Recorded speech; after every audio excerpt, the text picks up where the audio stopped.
Welcome to the Game Changer 00100 show. I'm your host, Game Changer. And very interesting topic came up today.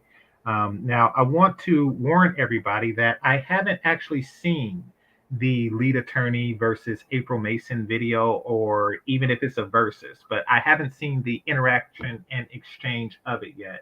And I did that deliberately. I know several people have already covered it. Bernard Riley, Crimson Cure, Obsidian. I know that they went over the in detail, so I purposely didn't go to their channels and watch it because I want to give a fresh reaction to exactly what happened. And I'm back in California, so salute for that. I was talking to Chantelle Simone on her channel the other day, and she brought it up, and we talked in the back chat, and she said that we should really cover this. So apparently, there's a lot of interesting things that happened during this conversation, especially since it's getting so much coverage. But I got the feeling, and once again, this is me not reviewing the situation.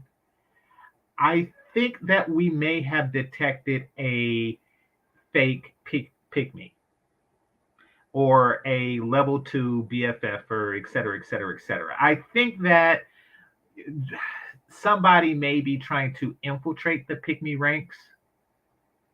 That's what I strongly suspect. And y'all know how I feel about that. Y'all know that we had a couple of people do that here on this channel. So y'all know I don't approve of that. And yeah, we will investigate. So to help guide me through it, I have Chantelle Simone here. Hey guys, hey chat. Thank you for having me, Game Changer.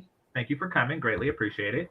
All right. And yeah, if you could just help let me share the screen. If you could help me find the appropriate part to start on. Okay, There. that works.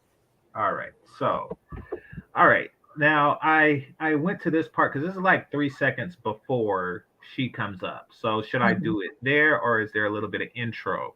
No, you can do it there because she just called in, so you can start there. Okay. All right. So fair use. And here, let me do that.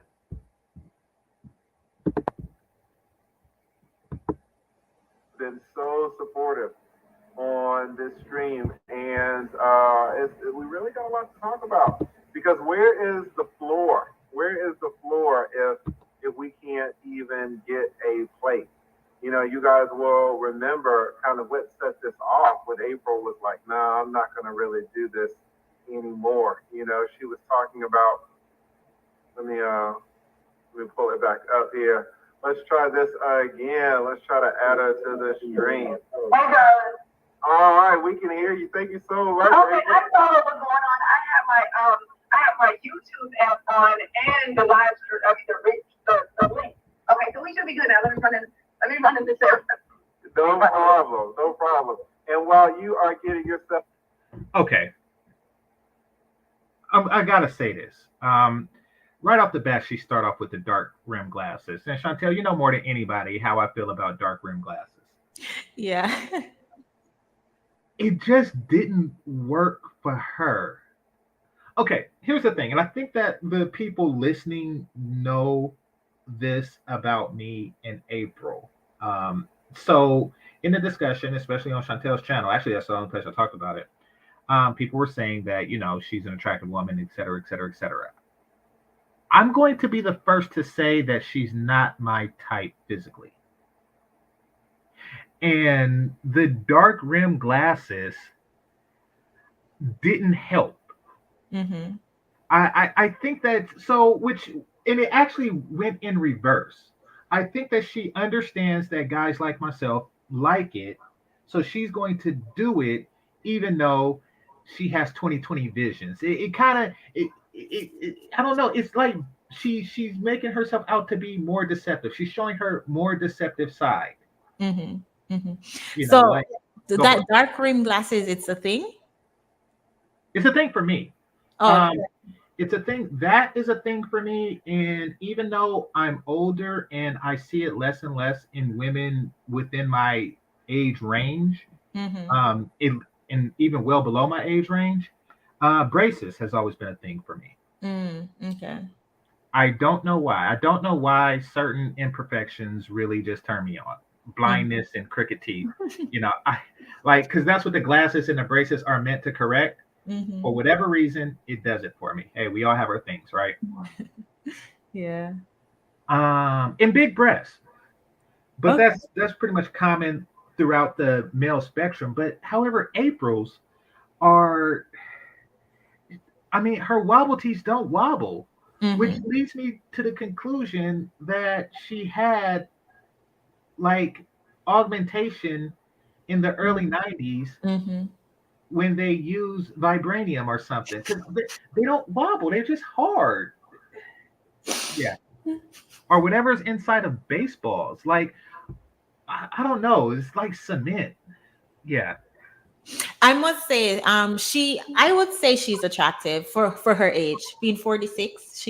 I mean, you can tell she's older, but compared to what I expected, in the average 46-year-old, I would say she's attractive. I would say though, based on her demeanor, just by not her saying anything, just like I guess her haircut and yeah, her haircut.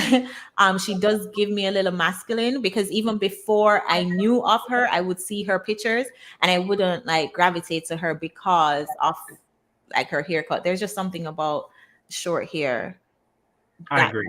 that I am skeptical of. I agree. I agree. Um, okay, so you said, and people in the chat room are saying for her age.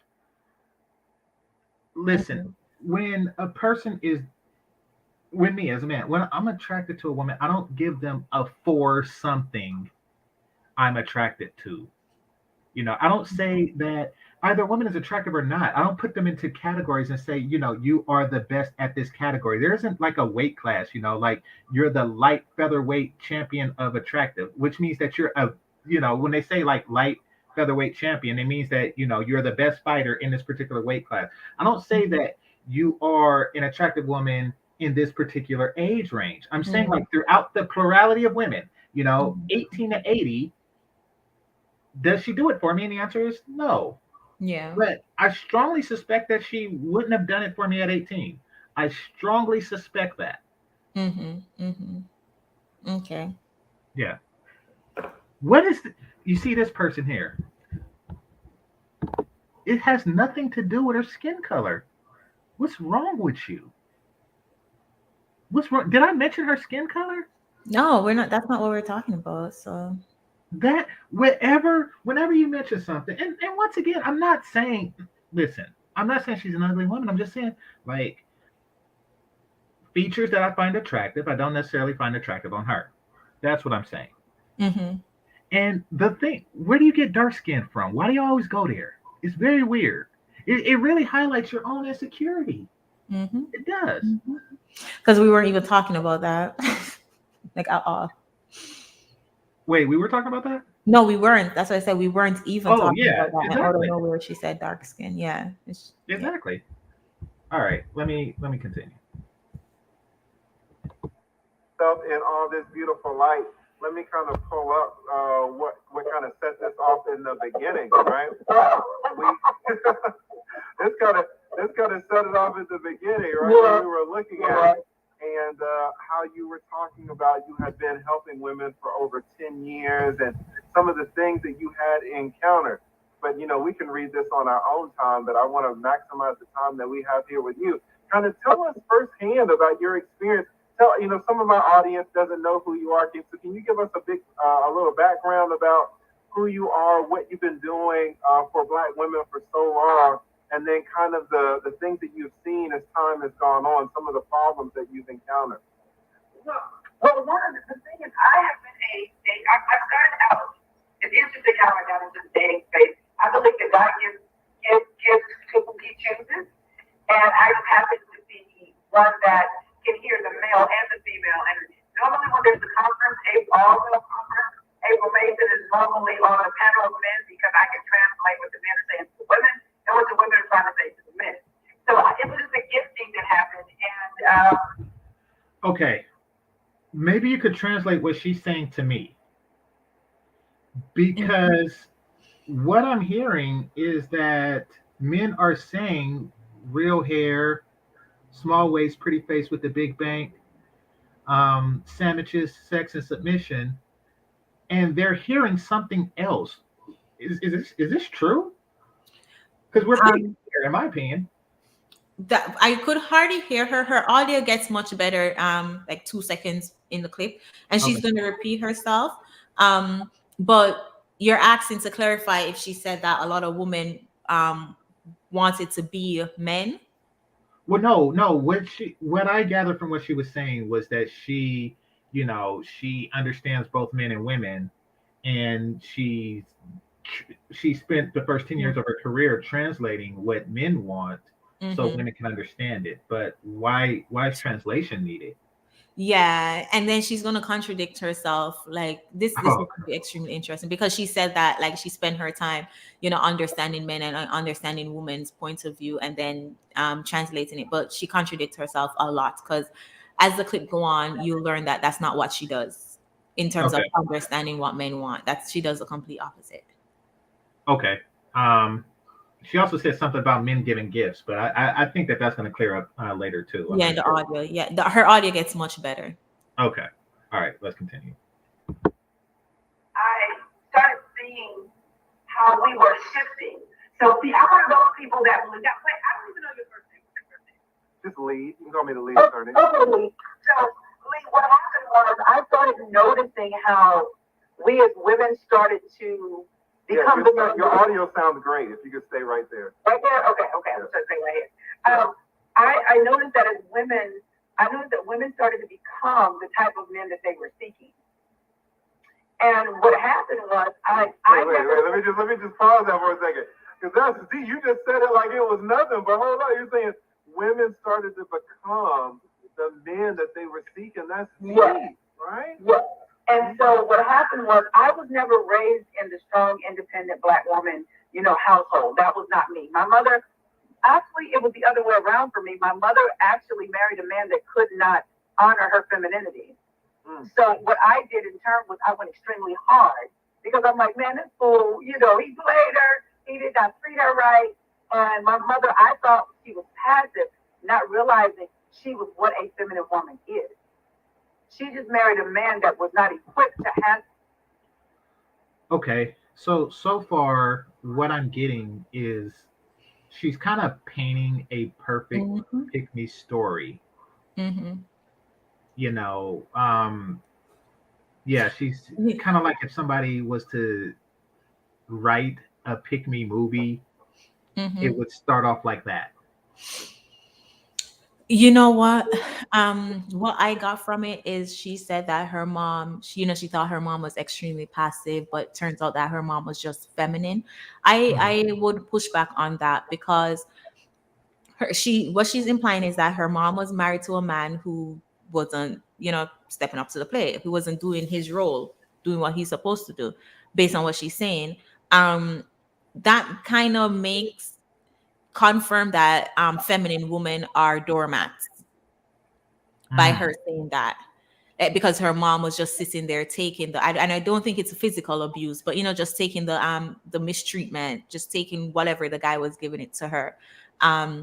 So she painted the picture like, yeah, my mom, what I thought was passive is actually feminine, but at the end of the day, she was still a doormat. Okay, so basically she's associating doormatness with Exactly. femininity. Exactly. Yeah. She immediately made that correlation. I didn't even get that. So, and then she's also attacking Black men, like Mm-hmm. my mom was doing everything that how she defines femininity, and her dad was just, Oh, trust me, it gets worse. the bad Black man trope. Trust me, it And gets as a worse. result, okay, let me go. Handle what came with that type of a woman. So I used to look at my mom as really soft at first, right? Until I got to my own understanding of what was actually, going on. So with that, I started getting into the dating space. My very first YouTube video on dating and femininity was back in 2010 or 11. So when everybody said, you the female this, you the female, no, I'm the only April Mason. I've been in this for a very long time. No comparison needed. Let us all have our own platform. But what happened was I started to notice that women were more and more successful in business, but they couldn't get a quality date to save their lives. So I started a matchmaking service back in 2012, baby. I closed it in 2013. Can you pause it right now? The expectations were.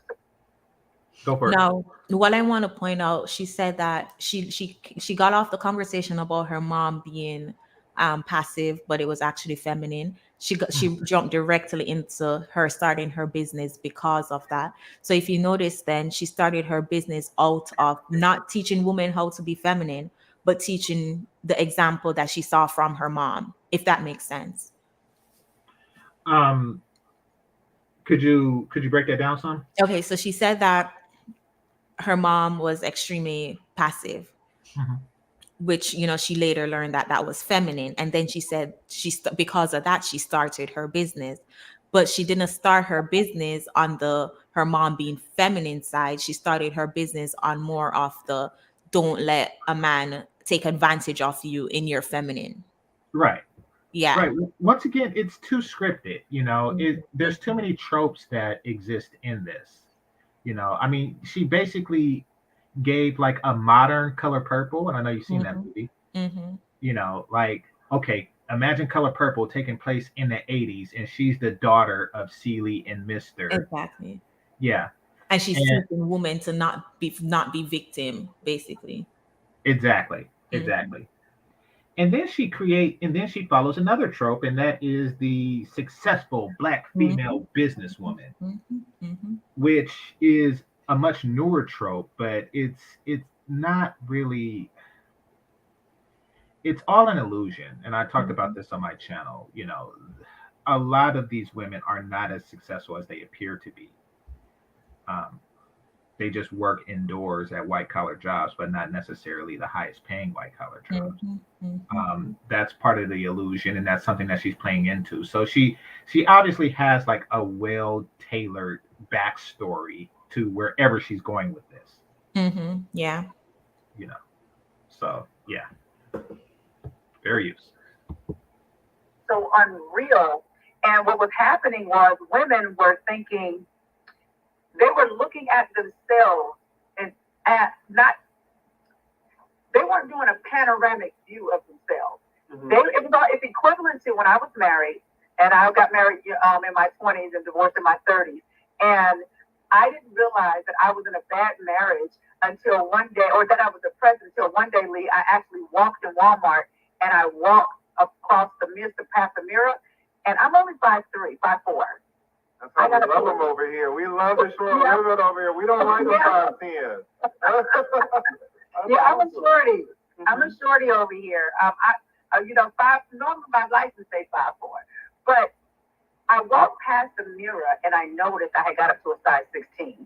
Now, all my life I've been a size 6'8", even now. But it goes to say that's what I start seeing with women. They weren't realizing what was going on with them. See, I wasn't in tune enough with me to realize, April, you're not wearing jeans anymore. You're wearing jeggings. You know, you're not looking at you wear. Okay, so I'm gonna make a prediction. She right now is attempting to escape health responsibilities by saying, you know, Black men are stressing us out. That's why we're size 16. Yeah, basically. I mean, yeah, because she's not taking accountability. She's saying that she was unhappy in her marriage because, you know, she did mention a marriage that she should have never been in. Well, he's unhappy in their marriage because she's a size 16.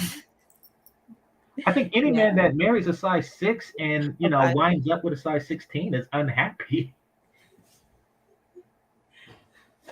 But go ahead, Chantelle. Yeah, most definitely. I agree. But just by her saying, you know, she went into Walmart and saw that she got fat and that's all she knew she needed to leave her marriage, is like, that's what made you leave your marriage? Yeah, exactly. So, and he stayed. That's the weird part. He stayed. He's seen you get fat. Oh, because trust me, we as men know. We know when you get fatter. And you know, too. You knew you were as a size 16 the moment you bought a dress that said 16. So let's not pretend like you didn't know. that, you got bigger. So you left your husband because you were fat and then you lost the weight. Did you go back to him? What kind of Oh God. Yeah, you're right. I'm glad that you told me to do this. This is going to a very weird place. A medium, small. You used to wear a small, medium shirt, but now you're wearing an extra large and a 2X. So what we do is we still hold that image of ourselves as we want to see us, but we don't realize we're not as dope as we think we are. Right. And so I had to take a moment and say, wait a minute. And I can say this about myself. April, you become what I call a lard ass, is what I have become. And I said, okay, what do I need to do to shift this? I needed to get a divorce because I should have never been back. Oh. Oh God. Oh gosh. Oh. Okay. Let me see. Okay, perhaps you can translate because she said that she translate from men to women. Maybe you could translate this from whatever she is to me, right? Mm-hmm. She looked in the mirror and said, "Oh my God, I'm fat." Now, me as a man would look in the mirror and say, "Oh my God, I'm fat. I need to lose weight. Mm-hmm. I need to change my diet. I need to exercise. I need to do things to not be fat." And she looked in the mirror, said, "Oh my God, I'm fat. I need to get a divorce." What in the world? Could you help me with that, please? Please. I have no idea what language that is. Please help translate that thinking to me. Hit the like button, people. Hit the like button while she helps me to understand that thinking. She goes into more detail about how depression and weight correlates, but basically what she's saying is she was unhappy in her marriage and that caused her to gain weight, and as a result, she needs to lose to get rid of the marriage so she can lose the weight, which of course I don't have to explain how backwards that is, because maybe you're unhappy in your marriage because you gain weight. um but yeah, as I said, it's just the lack of accountability that trust me, it gets worse. This is just the surface. This isn't even Oh, it crap. hasn't even started turning left yet. Okay. This isn't left? This isn't left. Fat, so I need to. And notice how she said first things first. I gotta divorce my husband. Okay, But what? to give her her credit, her audience is women. And men will sit and think, wait, what she's saying doesn't make sense. Women will just listen to the words and listen to how, yes, girl, she's saying. So this is, I think, because she called on to lead, and this is and she got pushed into the manosphere. This is the first time men are actually sitting down listening to her and actually like dissecting her arguments. Okay. I want to say that it's not a good look. Just the fact that women understand this thinking is not a good look. Who wants to marry somebody whose first action, whose first response to seemingly anything is divorce? I looked in the mirror, seen I was fat, and divorced my husband. Who wants to get married to that? But and then even in going back to what she said earlier about her mom being in that abusive or dysfunctional situation, it's like men are the enemy in her head. So if she looked in the mirror and saw that she got fat, it must be the enemy's reason. It can never be her. Just like the most recent comment that it's in the chat. Okay, let me highlight that because she always has something ill to say. Being with a black man will stress a woman out. Okay, let's be clear right there. Don't blame that on me. Don't act like y'all not fat as fuck when we meet you. Let's be clear. Don't act like it's not a bunch of single fat chicks with bonnets out there. Really? What black man stressed Lizzo out? I don't want to hear that crap. Y'all start off fat. The round of weight she lost was kicking her husband to the curb. The second round of weight was lost was the fat. She leveled up and now she is well. Is she? Because she's fatless and husbandless.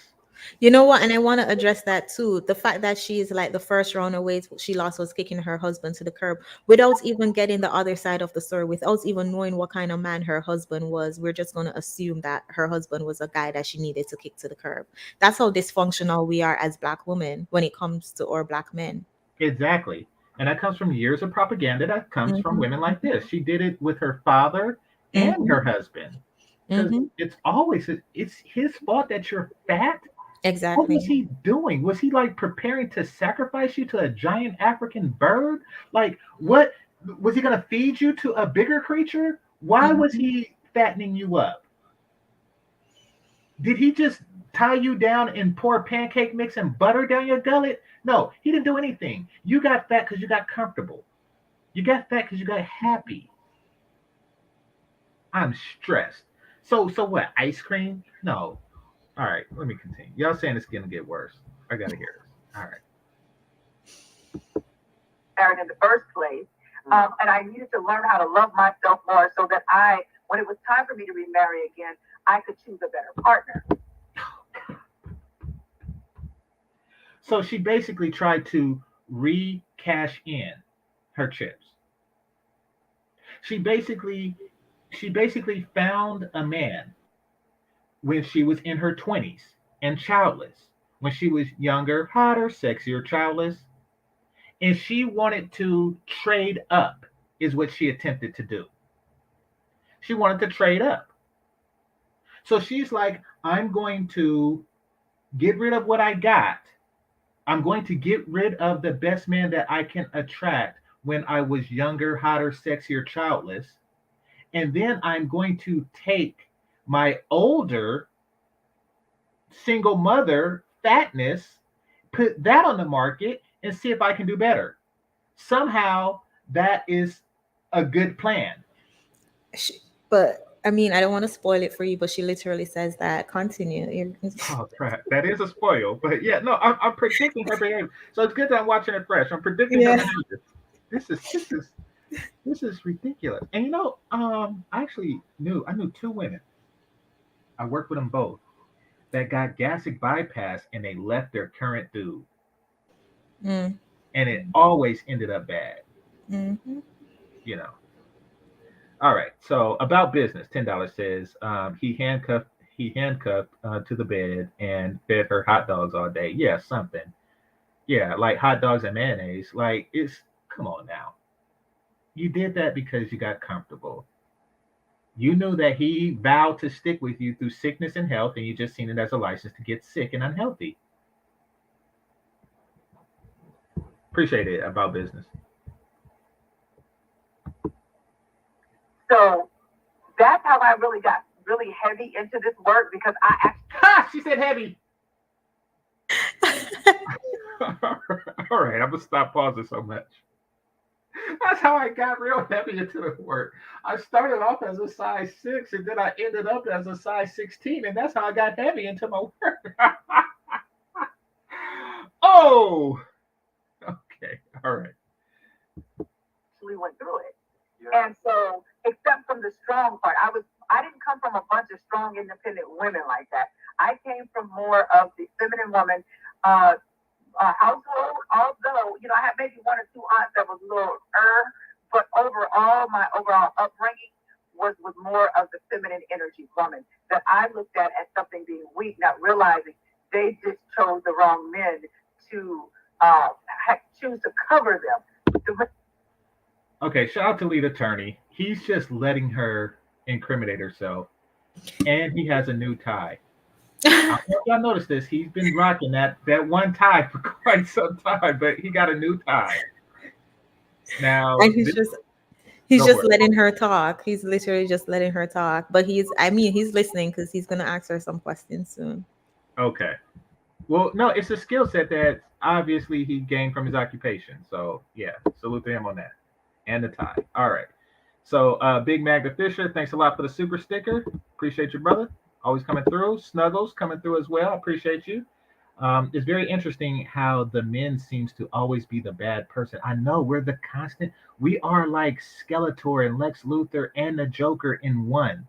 Like it's just a random villain that just up stuff for no apparent reason. I just want to see the black woman suffer. So I sit back and I wait for her to get fat because I know that she's suffering because that's what we do. We like fat women and yeah, okay. Is a bad person. When you are finding yourself, I wonder if women are perpetual children. I mean, in the sense that absent accountability, absolutely, absolutely.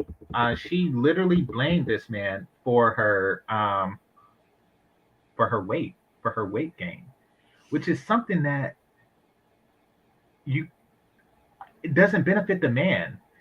He wasn't a chubby chaser because according to you, you wasn't chubby when y'all met. So why would he, engage in a series of events that make you go up 10 dress sizes? That doesn't make sense.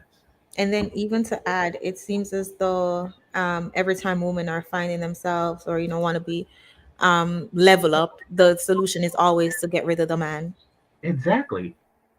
So how, like, you're basically scaring men from committing to this particular culture of women because it's like your knee-jerk reaction is to eject from the relationship. Michael Ross, hashtag let them talk. Okay, yeah, I chime in a lot. So I'm working on that. Snuggles, thanks for coming to channel member. All right, and let's continue. Man that they chose could not cover them. And so for me, when I quit, well, me quitting was 2 years in the making. And I'll tell you this. Over the last 2 years, although, people say, why would she close if she was, making money? No, it's very lucrative. Put it like this. I'm going to keep it at 1,000 with you. If you ever want to make a lot of money, join the dating industry and give women fluff. Derrick Jackson. We all know Derrick Jackson making bank. I mean, it's not, because you got to remember, these women, a lot of these women, not all, of course, when I say these women, I'm not talking about everybody. I'm talking from an experience of over 10 years of this. Wow. So I've dealt with them from all different ranges, So it's safe to say, for me to say, that when women came to me, they didn't come to me to become better. They came to me for a better, for access to a better penis. That's what they came for. So Isn't that what you wanted? Isn't that why you left your husband, for access to a better penis? Because and granted, we do not know the full story, but if that wasn't the case, if she didn't leave her husband for that same reason, she would have lost the weight and figure out how to make it work with her husband instead of saying, oh, I got fat, let me leave him. Yeah. And she said she's going to look for a man to make her happy and not depress her or make her fat. But first of all, I don't think that she actually succeeded in that quest. I think that that's pretty obvious. Like, lead attorney, if he were me, but he's not. And his ability to do this, to calmly just sit there and not interrupt and let her, is the difference between him and me, and why he's much more successful at this than I am. Because, I would sarcastically say, so how's that quest going for you? Oh, she's going to tell us. Oh, you have both of your seatbelt. She's going to tell us how it's going for her. Hey, so you got an invitation to the sisterhood. Oh, yeah, I saw. I'm so sorry, but no, thank you. She said the sisterhood is all we black women have left. I have my black men left, so. Yes. No, thank you. You're going to end up just like Jessica X, and you're going to end up just like April Mason. How about that? Like, which would you rather? Oh, crap. Okay, so Uneducated Lane, thanks a lot. Thanks for coming to the channel, member, brother. One of my best friends told me, he said, April, you're going to have to disconnect or divorce yourself from their results. But I'm like, no, man, because this worked. It worked for me. It worked, because I'm all excited. I'm like, yes. Girl, if you get yourself right, you do this, become the feminine woman for you first. The man is the byproduct. The man is not the reason why you're here. He is the byproduct. If you do these things, you're not in a hurry to get married. There it is. That's when it started going left. We started making that left turn. Okay. Could you translate that? What does she mean by maybe I'm misunderstanding. She She's saying that to being feminine, you shouldn't become feminine for a man. The man is the byproduct, meaning like that's just an additional, like, you know, that's just like a side. But But becoming what's the feminine, you're primary? for yourself, I guess. I don't know.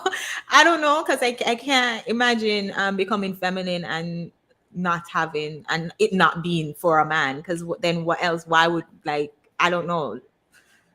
Well, a I don't woman shouldn't even have to become feminine, but I get it. You were taught to become masculine, know. Hmm. but like if somebody said like, you know, this is a side dish, then what's the dish? If she Yeah. gives you okay, so she's not going to explain that. She's just going to be like, that's a byproduct, which really means that she needs a motivation to become feminine other than men. She don't want to admit that, you know, we are the primary reason. Hmm. Okay, first of all, understand this, women, especially you, logic, whatever you are, right? We are the only reason that you do everything ever. Understand that.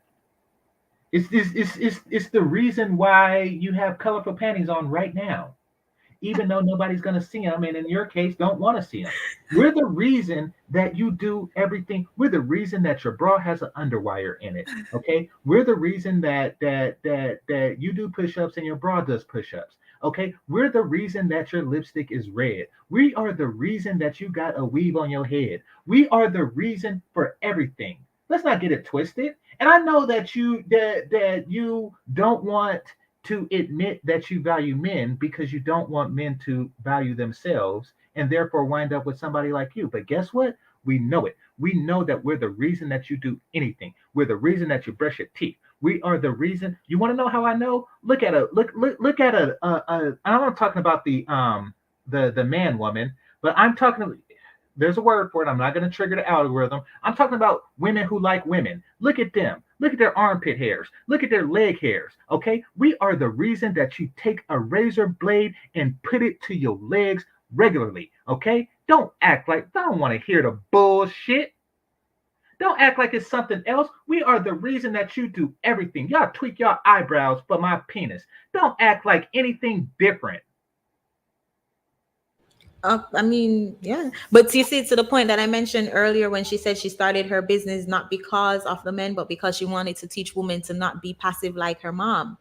And it's evident as she talks, you're gonna see she's saying these things to like downplay men. She's saying these things to like to say, oh, she didn't put on her makeup to be more attractive for the men.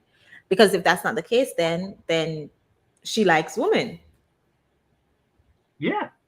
Like, why else would you put on makeup? Like, what? It's ridiculous. They're trying to hide it from us. They're trying to hope that we don't learn our value, Mm-hmm. and therefore they can get my penis at a discount. It don't work that way, unless you're stupid, and I'm not. Mm-hmm. Mm-hmm. And so people would always ask me, how do you do what you do when you're not married? I said, because I am a walking example of what I teach.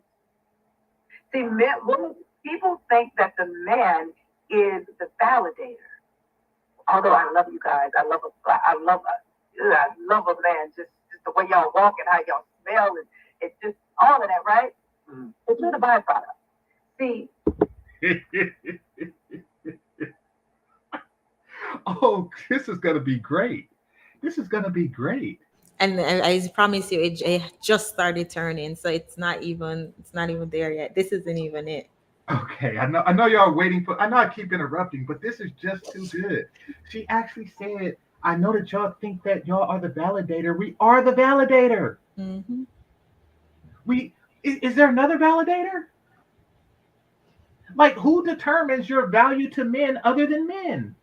Like, we are the validator. Now, granted, far too many guys in exchange for, easy access have validated a lot of invalid women. Granted, that doesn't change the fact that we are the validator. That's like saying, oh, I know you professors think that y'all are the ones that give the grades, but they are. I know you judges think that you're the ones that judge. They are. I know you employers think that you're the ones that give people jobs. They are. I think she's just so far gone in her hurt and pain towards black men, she can't admit that to be feminine. She's literally teaching, she claims at least, she's teaching women to be feminine for men, and she can't admit that men are the validators. Like, it just shows how much she contradicts herself and just how hurt she is. Exactly. She's too far into the sisterhood. She's too far into the sisterhood. Imagine like they had a cure for zombie, but some people is just too zombie to get cured. That's her. But she know what to say to make you think she has the cure, because she know how to use her words to the right audience.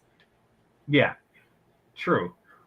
But I mean, if her audience, because it seems like now she wants, right now she seems to be looking for male validation.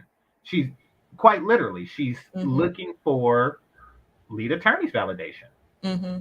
You know, she's quite literally looking to be that chick. She's looking to be a pick me, Mm-hmm. is what she's doing. She's looking to, or not necessarily be a pick me, but she's looking to receive pick me privileges. Mm-hmm. I think because she saw how much her, when she decided to quit her dating business, I think she saw how much attention that got from men. Hmm. Then that's why she, because it was very odd to see her in calling up on the lead, like, so I think she's trying to use that as as a door in to get a different avenue for something. Right. For male validation. Mhm. That's literally what she did. She gave up her business, her previous business and everything because she wants male validation. But she's now saying that, y'all think y'all the validators. We are. All right, let me continue.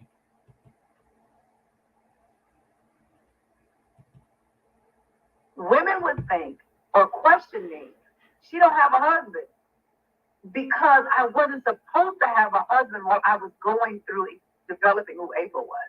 If I would have been married during that time, I would have been divorced again. That's I BS. think about it because it sounds deep. I've never heard anybody say that. When you say men are the byproduct, can you elaborate a little bit on that? Okay, sure. What I mean by men is the byproduct doesn't mean that we don't need you.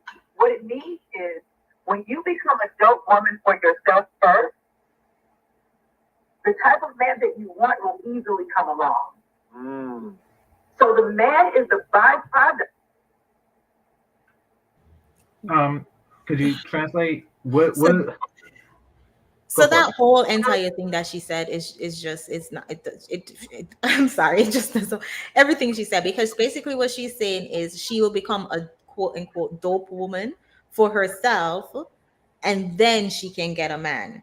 So she's assuming that all these years that she's single, all these years that she's working on herself to be a dope woman, when she decides, okay, now I want a man, she's just going to automatically know how to work with a man and how to be with a man.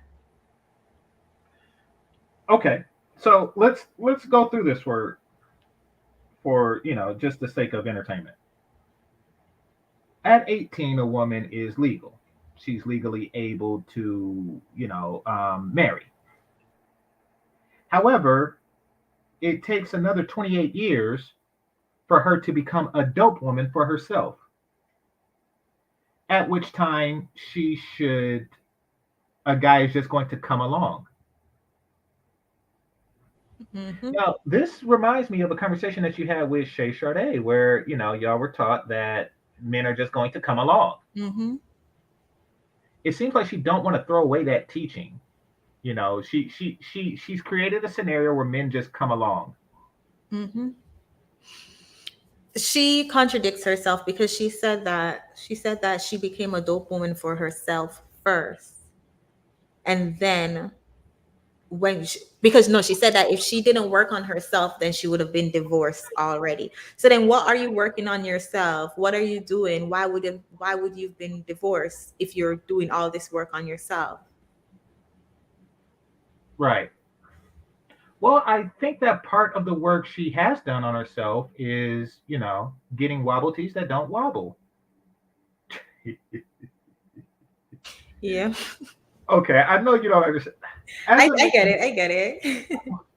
as a man, when a woman is of a certain cup size, when she walks, there's a certain vibration that happens that we notice and appreciate that I don't see in April. I'm just say that. All right, let me Yeah. continue. I know that there's greater meat and potatoes to this. Of you become an adult woman. You don't become an adult woman for the man. And so that's why a lot of men say, well, when I got with her, after I got her like this, she changed. Yes, because she only was that to get you. She did not become that. So in my dating academy, I used Teach Me How to Date as the base. That was the sugar to get them in there. Women that actually did the work in my dating academy. Look at lead attorney. He does a subtle agree. I can't wait to see where this is going. All right. A lot of people tell you my whole life changed. My money changed. How I got that promotion on my job. So I just had to use the man as the bait to get them to know themselves better because women aren't doing that for real. Yes, women are going to more. Wait, what? Could you explain that? She's giving that same mindset where it's like, oh, you have to, if you don't become yourself deep down to the core, then it's not true. But I don't know. She's just confused because she's saying the stuff like, okay, you have to work on yourself to the core. Basically, don't just put on the dress and the lipstick and think that you're feminine. You have to get to the core and do the core work. However, part of doing the core work is working with a man, figuring out how it is to work with a man. So she is contradicting herself the whole clip. Okay. I want to hear that again. That was very strange. Maybe I could. Hold on. I'll go back 30 seconds. All right. She only was that to get you. She did not become that. So in my dating academy, I used Teach Me How to Date as the base. That was the sugar to get them in there. Women that actually did the work in my dating academy will tell you my whole life changed. My money changed. How I got that promotion on my job. So I just had to use the man as the bait to get them to know themselves better because women aren't doing that for real. Yes, women are going. So she's referring to the bait in two instances. She says, the bait is, what women use to seduce men in one instance, and in another, she's saying the man is the bait. I guess why it was so confusing. Did you catch But that? she had said in dating, use yourself as the bait. But then right now she was saying that use the man as the bait. Or here, 10 more seconds. Let me hear it again. On my job, so I just had to use the man as the bait to get them to know. What was that? Like she said, she had a huge wait. Play the full thing. Okay, I'll go back 20 seconds. So in my dating academy, I used Teach Me How to Date as the base. That was the sugar to get them in there. Women that actually did the work in my dating academy will tell you my whole life changed. My money changed. How I got that promotion on my job. So I just had to use the man as the bait to get them. Okay, so like, do you think she knows what she's talking about? No, absolutely not. No. Okay, because so it's clear that we're both intelligent people, and that didn't make any damn sense, and we did spend some time trying to make sense of it. And then even just judging by lead attorney's facial expression, I'm pretty sure he didn't either. Well, he's neutral. He's disciplined at what he does. He's been doing this for 20 years. Look at this. It's a neutral expression. He didn't look confused. Like, you can't see the confusion. Well, maybe me. I'm a very transparent person, but he look at his face. He's like, oh yeah,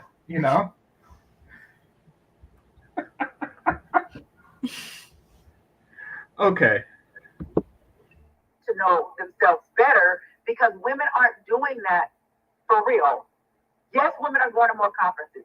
Yes, women are picking up more, books to read, but they're not doing the hard work to transform. It's difficult to go through the emotional pain that comes with change. I had to realize I wasn't as dope as I thought I was. I'm like, oh, I'm fine, but that was on the outside. Your end result will always tell you how dope or how dope you're not. Okay, even though I have my opinions of him, lead attorney is a master tactician at this, because I wouldn't be able to help. Like, what does your outcomes tell you about you? I couldn't help but to say that. Like, maybe I'm impulsive, but I wouldn't be able to help but to say that. Like, here, right here. I wasn't as dope as I thought I was. I'm like, oh, I'm fine, but that was on the outside.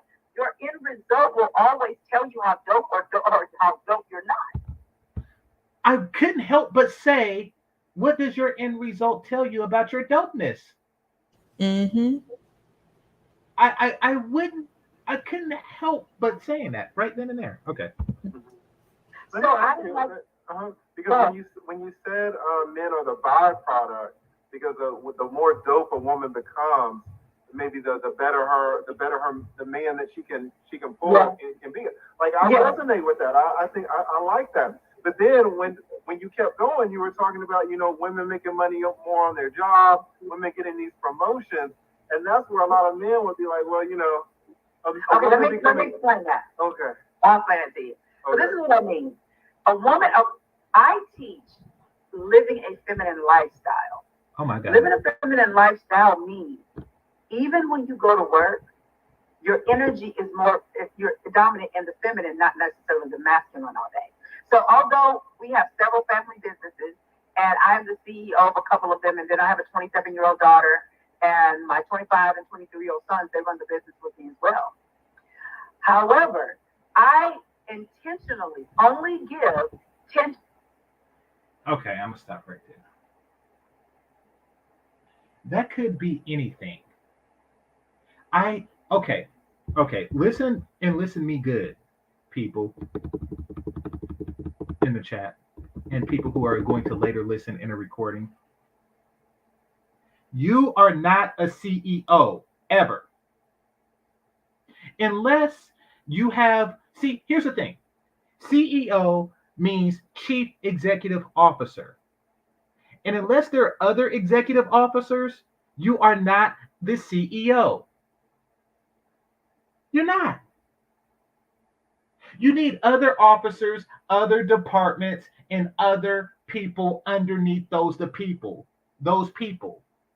You don't start a business with your daughter and your sons, put your daughter over your sons for whatever strange reason, and then say, I'm a CEO. You don't do that. I hate it when people have like these one-person businesses, these lemonade stands, saying that they're a CEO. No. You are the owner of that business. You're not. Don't open up a barbershop and say, and this isn't me just crapping on people who have their own businesses. Salute to y'all. But CEO is something different. You are the chief of other executive officers. Stop saying that. This could be anything. This could be like an envelope stuffing business, and you got your son stuffing envelopes for you. Stop saying that. Any thoughts before I hit play? No, I agree. But what she's gonna hit on next, I'll have something to say about that. Okay.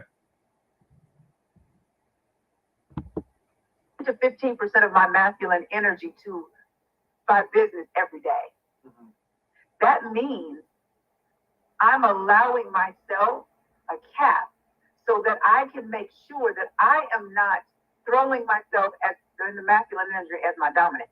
There's nothing wrong with a woman being successful at all. It's how she operates in the energy of her success. Right. Do you think that? Wait. Could you help me with that? Okay, and this is where we're straight on the left turn now. She's basically saying that there's nothing wrong with a woman being successful, but it's how she operates in her success. Now the issue with this is she's putting a woman's success before learning how to work with a man, getting a man, having a man, and being a wife and a mom.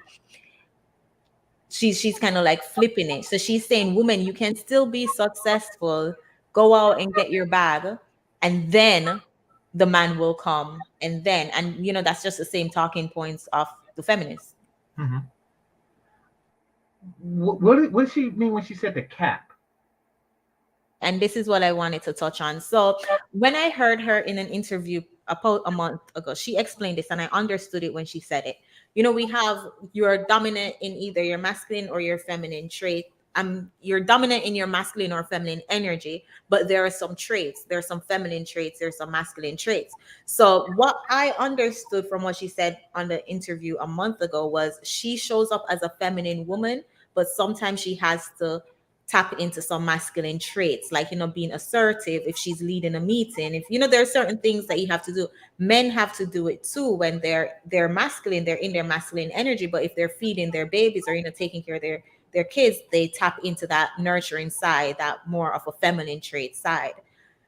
That's how I interpret what she said a month ago. After listening today or to this lead attorney interview, she was not talking about that. What she was basically saying is, she's feminine, but when it comes to work, she's masculine, and she's only masculine 15% of the time when she's at work, or something like that. That's very weird. Okay, so hearing that from a man's point of view is as much of a turn on to me as this statement would be to you, Chantelle. I'm masculine, but when I'm in prison, I tap into my feminine energy. How much of it? 15%. Yeah. How? Okay, so yeah. And that's why I'm glad she clarified, because I mean, if she was saying when I'm at work, I have to show some masculine traits, or, you know, I have, then that would have made sense. But if she's saying that, okay, when I'm at work, I'm masculine, then that side eyeing, because to your point, yeah, men can't say that. Men can't say, oh, when I'm in the kitchen, I'm feminine. Like, you know, they're still expected to be masculine, even if they're doing traditional feminine roles. Exactly. All right. Y'all say it gets worse. Let's go into this. Do you think there's a risk in becoming successful? For example, let's just take a quick look at what you were saying, that you're starting to see a lot more. You know, you were saying, well, you know, however, the majority of women that come to you have unrealistic expectations. So you were saying the selfishness, fake everything. They think they should be chosen because they have a vagina and for the good looks. The entitlement, you know, just mean not knowing the difference between being a woman and a wise woman, not knowing how to be versus do, thinking that being a feminine woman is weak or a pick-me, placing blame and not taking responsibility or accountability for the choices that they've made in men. And do you think that this is this the contradiction you were talking about in the beginning? What, when she said that? Well, she's describing herself when she says, you know, placing the blame and not taking responsibility or accountability for the choices of the choices they made in men.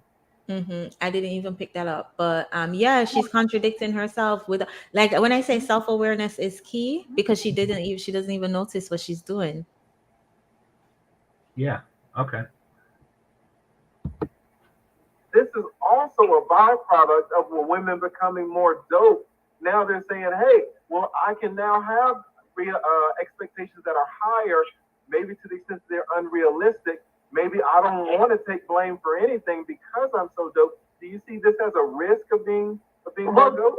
It's only a risk when women use those things as their validator. See, I teach the complete opposite. See, my success, like, everybody was like, oh my God. Okay, she says she teaches the complete opposite, but she's constantly talking about her success. Yeah. Like, you know, I'm the CEO. I have my own businesses. I have several family businesses. Gosh, it gets worse. Like, I'm so sorry, but she started talking about, yeah, you'll see. I think she's saying that in the next clip. Okay. God, oh my God, I saw you at the Rick Ross Boss Up conference. You were like right in the front. How did you paid 25 grand to get it into the room, right? Yeah, I did. I was one of like 5 women out of maybe 4. Oh, this is horrible. Yeah, basically, that's what I was gonna say. So she's boasting about her success. She has mentioned this 25 grand that she paid multiple times, because this is like my 4th time hearing her say that in a video.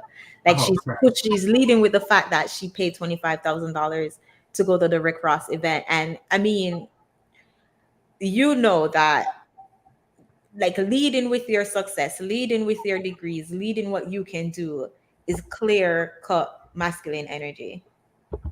Which is exactly what she's doing. And this is in the same paragraph. It's very telling that yeah, you're right. Self-awareness is key, and she is really lacking in that regard. And I'm gonna replay it, because did she actually say she spent that, or that's how much it cost? She said she spent that. Okay. Let me see. I want to take blame for anything because I'm so dope. Do you see this as a risk of being Well, dope? it's only a risk when women use those things as their validator. See, I teach the complete opposite. See, my success, like, everybody was like, oh my God, I saw you at the Rick Ross Boss Up conference. You were like right in the front. How did you paid 25 grand to get it into the room, right? Yeah, I did. I was one of like 5 women out of maybe 40, 50 men. My resources got me in the room. The feminine woman kept me in the room. 2 different things. So a woman can be successful, and I advocate for women to be successful, because a lot of our mothers, although they were more on the submissive side, we don't talk about the abuse that they were dealing with at the hands of the men back then. Oh God. Yeah. Oh, I promised you it would have gotten worse. worse. Your abuse argument. Yeah. I promised you it would have gotten better. Oh crap. So there's that. And then there's the $25,000 will get you in the room, but your femininity will keep you there. But you're not there anymore. They eventually kicked you out the room. What does that say about your femininity? Like, I mean, and as far as I know, it should be your femininity will get you in the room on a man's arm. Like, exactly. That would have made more sense. Like, actual feminine women don't have to pay the $25,000, sweetie. Like, they don't.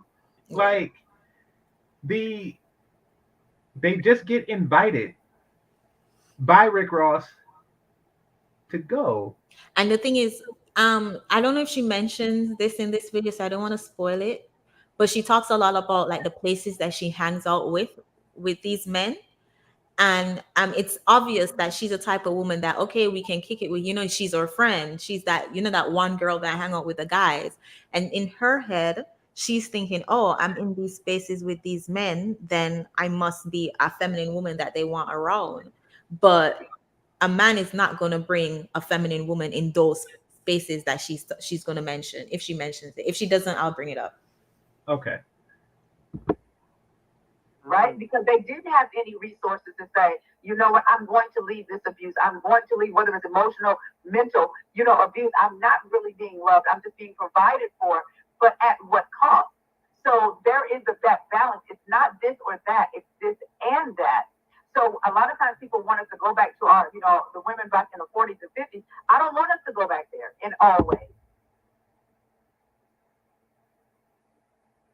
So she don't want women to go back to being a time when they were feminine. She's using the same scare tactics that took them out of their femininity to begin with, while claiming to trying to push femininity into women. And that's my issue with her, because she pushes success. She pushes being successful, and I strongly believe that she started her business to make more women successful so they won't have to depend on men. And then she turned it onto the feminine side to make it like different, I guess. Well, it seems like she changed the mission statement, but continued business the exact same way. Exactly, because that's her main goal is, and she mentioned it. She said what she teaches is success in women. She want women to be successful. She never wants to talk about how she never once talked about how what it's going to be like to work with a man, what you should do to learn to work with a man. None of that. Is just success, be securing your bag, being a boss chick. Yeah, so she's still on this best of both worlds, scenario that feminism has sold to women since the Yeah. beginning. Mm-hmm. The executive housewife, the Claire Huxtable, the lawyer with 5 kids, Dr. Husband type. She's Mm-hmm. Mm-hmm. yeah.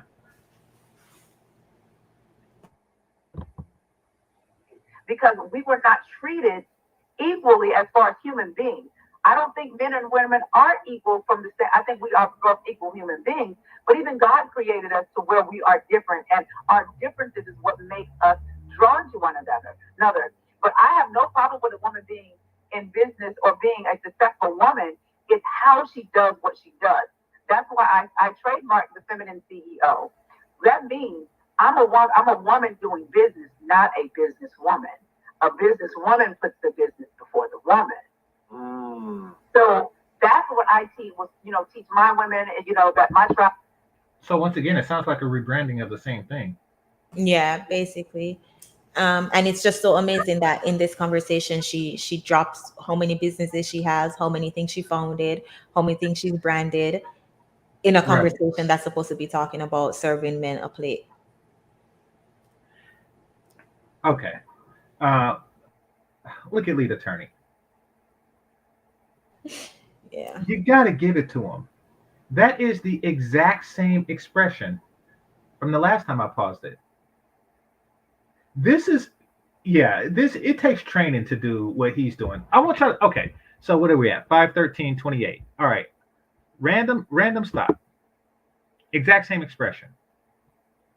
Random stop. Exact same expression. He has a poker face that's just ridiculous.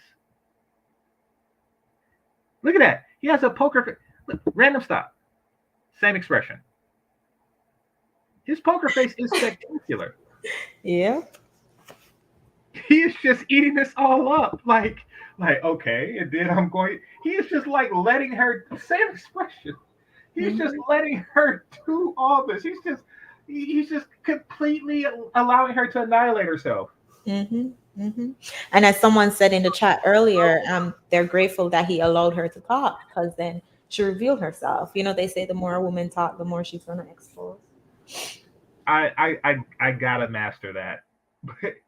Just like I keep pausing now, I would keep. Yeah, I just gotta master that. All right.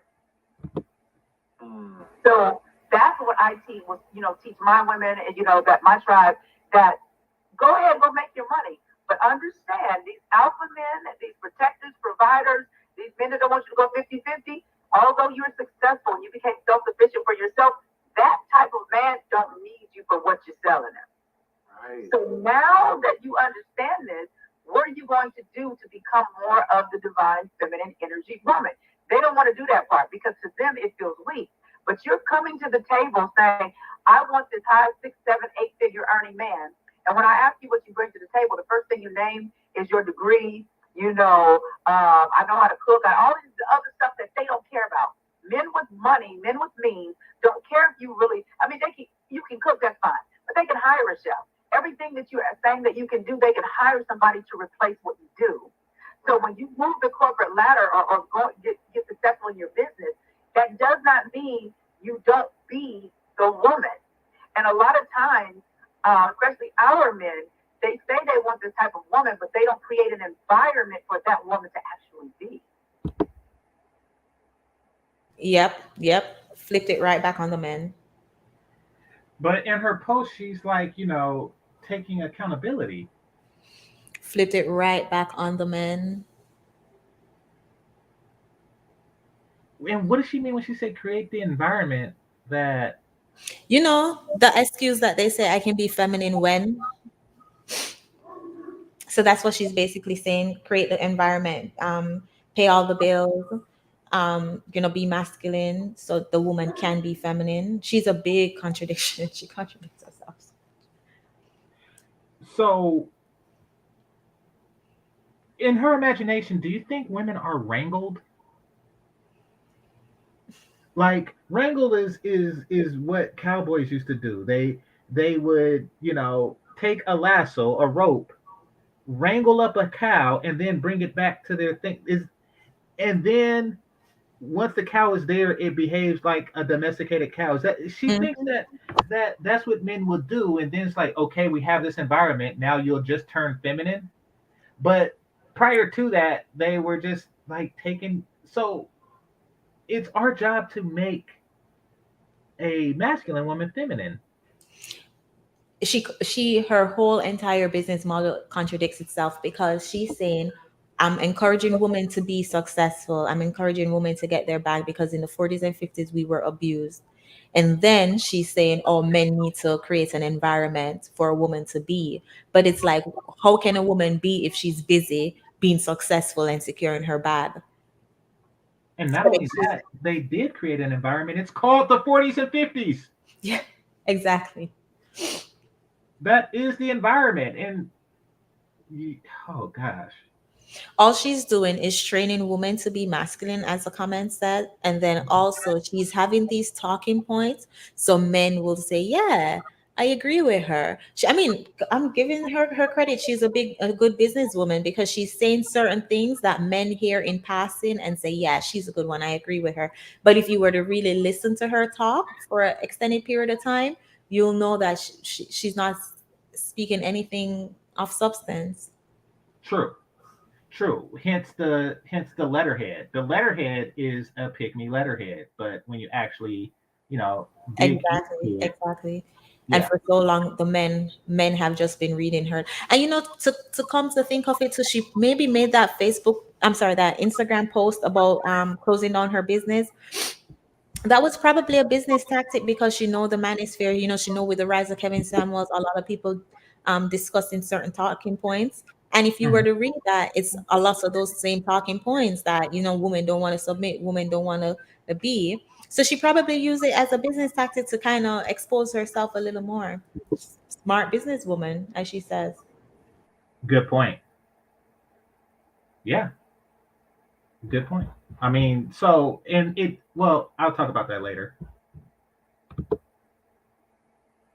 Because they're so used to doing. When they say I want a strong woman like my mom, well, what was your mother's quality of life? Did she work 4 and 5 jobs? There's no way I could be with a man that wanted me to work every day, take care of the kids, and be his sex kitten, his sexy vixen, his confidant, his peaceful place, and all of those things. So that's why I tell women, you got to decide on what kind of man that you want and understand not all of this, but the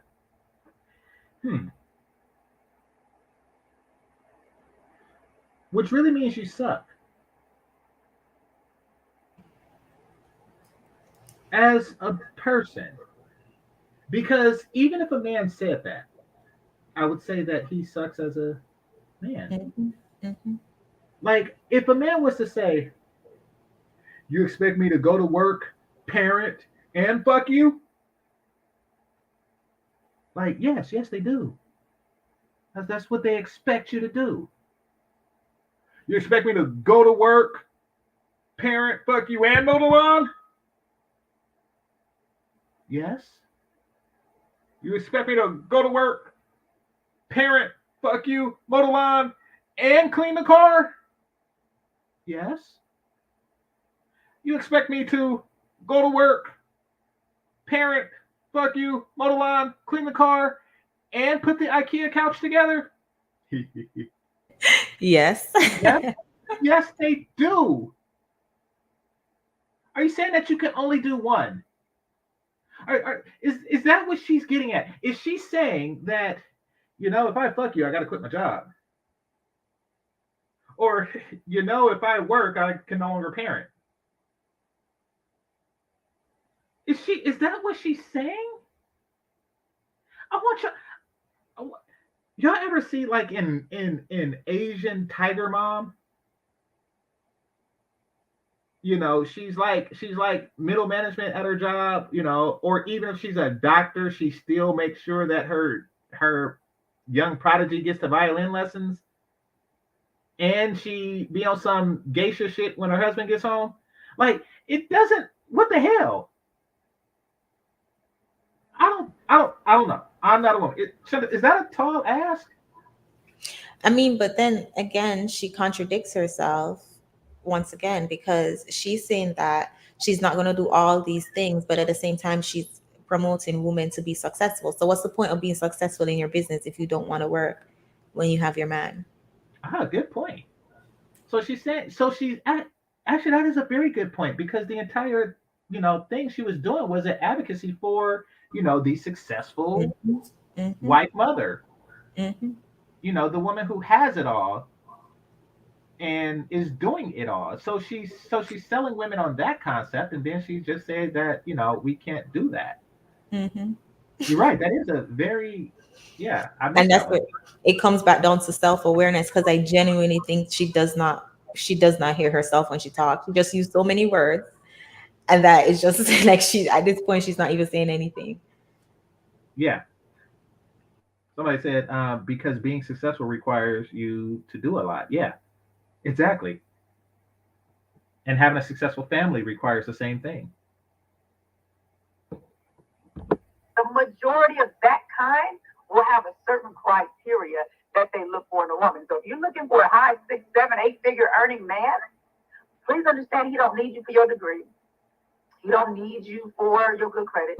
Okay, once again, this is the lure. This is what you were describing as, this is what she's using to lure men into whatever she's doing. Because she again contradicts herself, because she's saying that those men don't want you for your degree, don't want you for your good credit, and we can't put in there that they don't want you for your success. But at the same time, on the back end, in the actual letter, this is the heading, and now in the actual letter, it's the girl, get your bag, secure your own, because these men are abusive. Yeah, exactly. Because the 40s was just torture. Oh gosh, terrible. Yeah. And you want to know the worst torture of the 40s? World War II. But that affected the men. So, but, imagine the men they were at war beating us. They were off fighting the Nazis. And at the same time at home beating us somehow. Because they had all that energy. Yeah, exactly. They're out protecting us while beating us. That's what men are. He doesn't need you for those things. Let me ask you. So I totally agree with what you're saying. These men who are making, 6, 7, 8 figures. But it seems to me that if the average black man, let's say in the United States, is making, let's say, $45,000 a year, then the black men who are making 6, 7, and 8 figures, those are very few in number. How is it that all this mass of black women can get these? What's that expression? What was that expression? Did you catch that? When he said that all these men, the small amount of women large amount of women want small amount of men? Yeah. More like expect a small, because it's okay. Like, a large amount of men want Rihanna, but we don't actually expect her. I think the problem comes down is that they expect this very small portion of men. But why is she like giggling and laughing, like in an attempt to make it appear as if his very rational comment is not rational? No, she agrees with him. Well, let's see the body language. Let me show you what I mean. 6, 7, 8 figures. But it seems to me that if the average black man, let's say in the United States, is making, let's say, $45,000 a year, then the black men who are making 6, 7, and 8 figures, those are very few in number. How is it that all this mass of black women? Yeah, so she's laughing at the concept that it's few in numbers. Okay, let's see where she's going. Can get these very few black men at the top. They can't. And the reason why, and this is the reason why I use those 7, 8 figures, 6, 7, 8 figure men, because they don't come to me for the $40,000, $50,000 a year men. And there's some great guys, because I always tell them, they're like, I want a high value man. I said, what's your definition of a high value man? immediately they start with the money and the success. Right? I'm like, there's a difference between a high value man and a high earning man. You're listing a high earning man. A high value man can make $40,000-$50,000 a year and having character, integrity. He can have spirituality. He can be a good protector and provider. And when your feminine energy being behind connects with him, your job is to amplify. Did your ex-husband have those qualities? See, and multiply, and at the same time, he'll go out and dominate in the world. And now, next thing you know, he's making $200,000 a year. But nobody wants to start right there. But these are normally the women that. Now, I will say that there is a caliber of woman that's supposed to start at the 6, 7, high 6, 7, 8 figures. She understands her position, right? Yeah. That's not the majority. Right. That's So not one the of the majority. first things that you mentioned in your post was the unrealistic expectations. Yes. Now, I think women can do a lot of things that can improve their value, right, to men. And you mentioned one when you first got on, we were talking about the weight issue. Why, for a man, just you can't even, as a man, I can't even start a conversation about a woman's weight, right? But you would think that you as a woman could be able to broach that. But it seems to me that even if you tried to get black women to lose weight, let's say a black woman is 250 pounds, you try to get her to lose weight, it seems like you're going to get some pushback on Facebook and IG and things of that nature. Where's that coming from? Well, here's the thing. Like, what I do is cause them to look in the mirror. okay. I think that he may have been giving her too much credit. Mm-hmm. For one, we're not really certain the avenues that she took to lose the weight. Mm-hmm. We don't know what she actually did to lose the weight, and he may be giving her credit for unearned credit in that regard. But also and maybe he's more familiar with her body of work than I am, but she also doesn't really mention that she's an advocate for women losing their weight. She doesn't.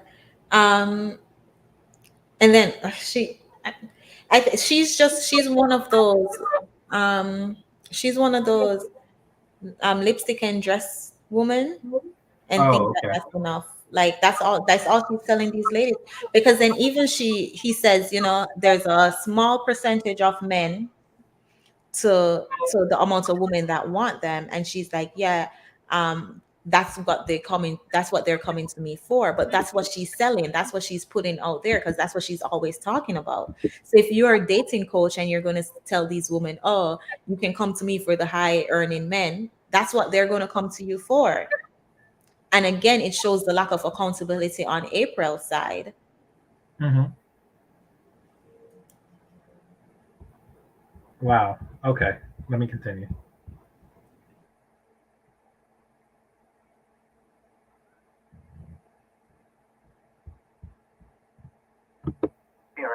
So they come to me for this higher 1 to 10% of black men is what they come to me for.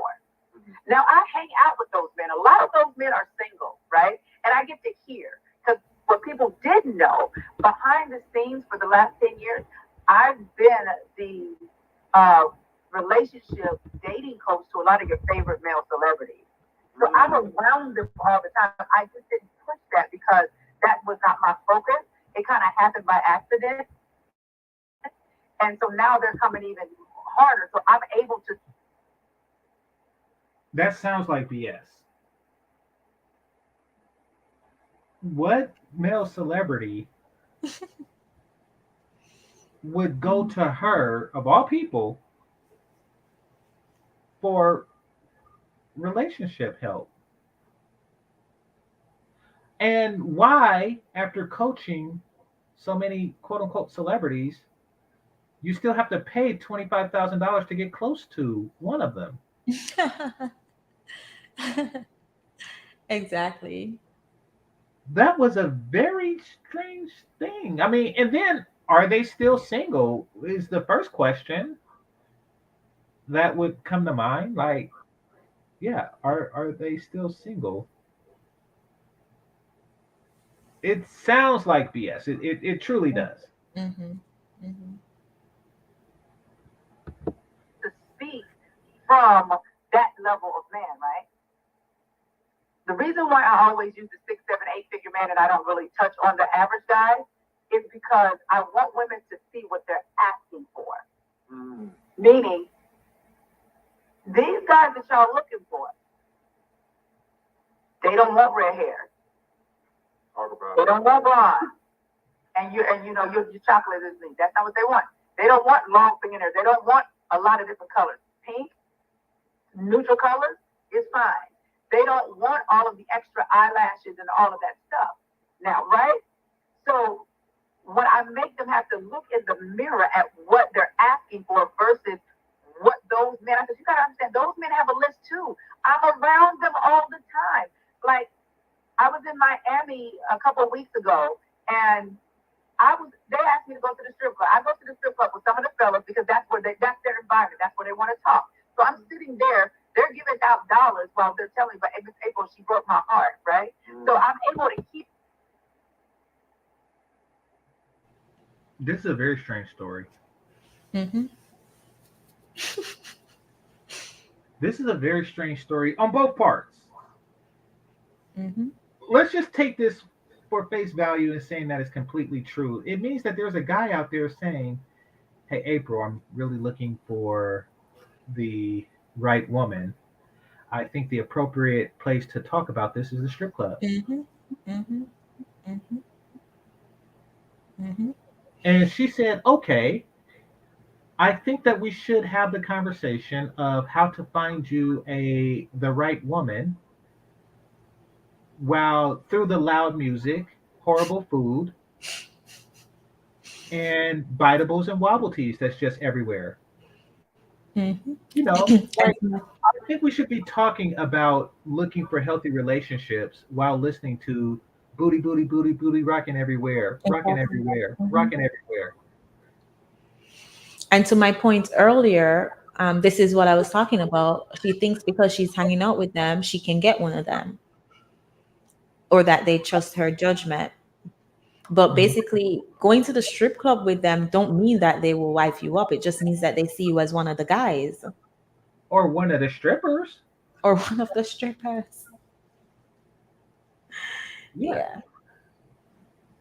Wow, this is spectacular. Here's the hurt, right? What ends up happening is when I'm sitting there having these conversations. Damn it, Kevin. Did you have to hear that? Did you have to hear that? You should just know. Kevin. I heard you should never eat food from a strip club. Really? So you was going to eat it until you heard that. Or you probably already ate it and then somebody told you, oh no, never eat the food here. I didn't even know they served food. But I seen it on a sign one day. I was like, because it said beautiful women, good food. I was like, what the hell? People eat food there? I am not eating food with no, all the hairs and no. You had to be told that? That's an L, Kevin. That's somebody told you. Somebody, hey, was it Yoda? Was it Yoda, Mr. Miyagi combined? They just got together. Did you climb a Chinese mountain and it was a guy in an orange drape that had to tell you don't eat? Did you open a fortune cookie and it told, like, that's not sage wisdom. That's obvious. I don't even know why they got food. I think they just got the food for the strippers to eat themselves. But yeah, it's their juices that's just flying everywhere. I'm not eating and drinking shit.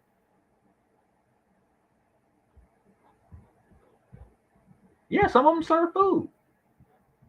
And first of all, there's no grill in there. There's nobody in the back cooking. There's nobody in the back cooking. So that breeds the question, where the fuck did the food come from? It breeds that question. And then it's so much wrong with that. It's so much wrong with stripper food. I don't even want to think about it. Conversations with them. These men have a criteria as far as what they're looking for. But I always tell them, but until your palate changes, you can't attract that kind of woman anyway. Right. So wait, until your what change? I think she said until your pattern change, I think. Okay, let's see.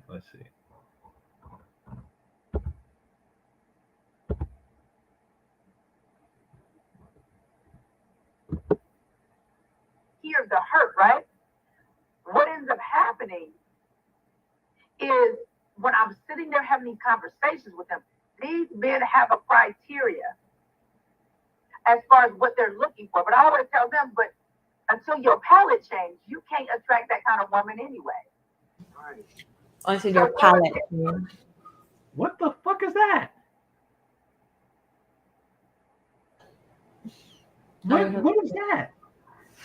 Let me see. Excuse the profanity, YouTube. But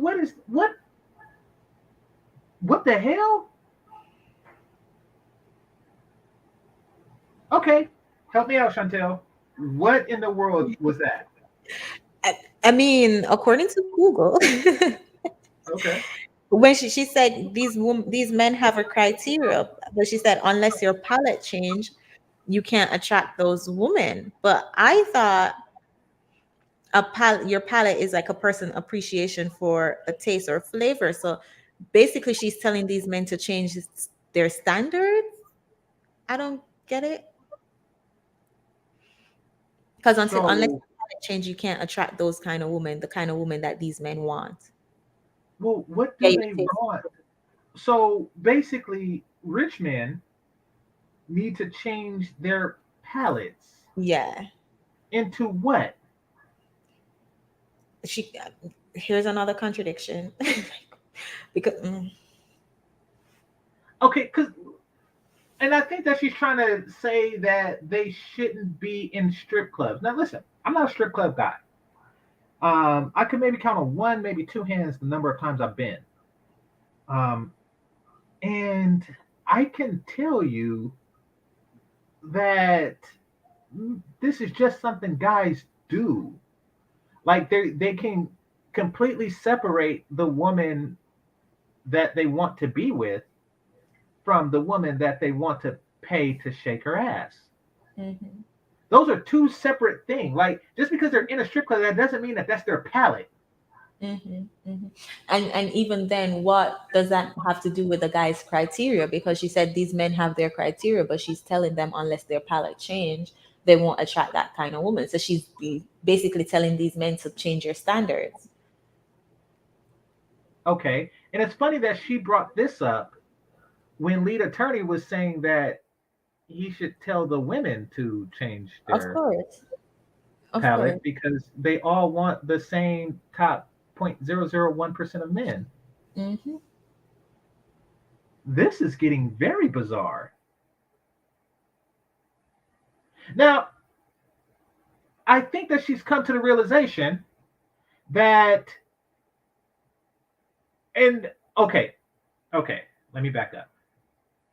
I get the feeling she's not going to say this, but she feels that these men should change their palate, oh God, into her. I think that she was in the strip club with these guys. It's like, oh, I see that you like young, beautiful, in shape women that's uninhibited by children.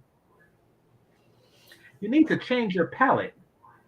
No, I would have agreed with you that that's what the road that she's trying to take. Okay. But I heard the rest of the clip, and that's not what she thinks. Let's see where she's going with it. She said palate.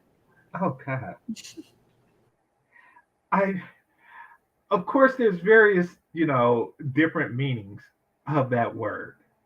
One is something that you make to sleep on, like when you're sleeping on somebody's living room floor as a kid. Another is the thing, that wooden thing that you put stuff on and the forklift come and pick it up.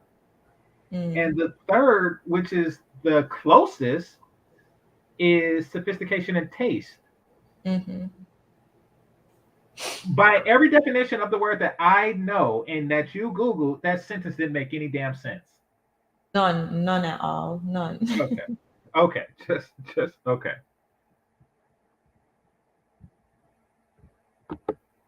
It's a dual thing. So do you think though? Let's talk about. Let's get specific though, and let's talk about the weight because that seems to be a very that's what I'm getting to. Oh, sorry. So I'm out and people seeing this, right? And these women are asking me, oh, can you hook me up with this or that one? I have to be honest, you're not small enough. Wow. Oh, what do you mean? I'm very blunt with it because I don't think she's actually said that ever. No, I highly doubt it. I doubt that she has ever said that ever. Because she even blamed her husband for her weight gain. Of course, he's not going to say that. Exactly. that they're asking me for to find and where do they hang out at, I have to tell them this is not what they want. I said, you got to understand, a man of that caliber, that means he's driven. That means he's a hunter. That means legacy is important to him. That also means he wants a woman that he can take around his colleagues and family.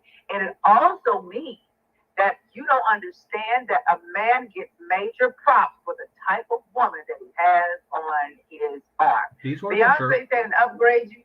Take me just to compliment the deal, meaning her presence complements the deal. Because people are looking at the business meeting, if he got her, he must got something going on. I need to sit down and talk to this man. Even if it might not even necessarily be true, but it's the perception. So when I have to talk to them about that, I'm like, in your mind, you're looking at your accomplishment, saying, I deserve this. But that man will take a waitress that's a smaller woman that keeps herself together. Not saying everybody got to be a size 6 or 8 like me or a size 2. You can even be a size 12, 14 and keep it together. It's all about how. I don't know. Because I don't really care. I mean, I just kind of like got a hint from watching Kevin Samuels how a woman's dress size works. But I do know that 12 is like 6 times 2. Yeah. And I don't. Here's me, and maybe you could correct me as a woman, but I think when they say if you carry it well, I think that's just complete and total bullshit. What say you? But you see, the thing is, it differs because a woman can have big boobs and be really small, but still be a size 10 or size 12 because of her boobs. Okay. So that's what they mean when they say carry it well. Okay, gotcha. Well, I don't know if that's what they mean when she said carry it well, but in terms of a small woman wearing a size 12 dress. Well, women don't really, and I'm going back to my online dating days. They use I carry it well to not justify dress size, because I can't tell anything, especially back then. I can't really tell anything by a woman's dress size, so I don't really know what that equates to. I don't, but they normally say it when they state how many pounds they weigh. Yeah.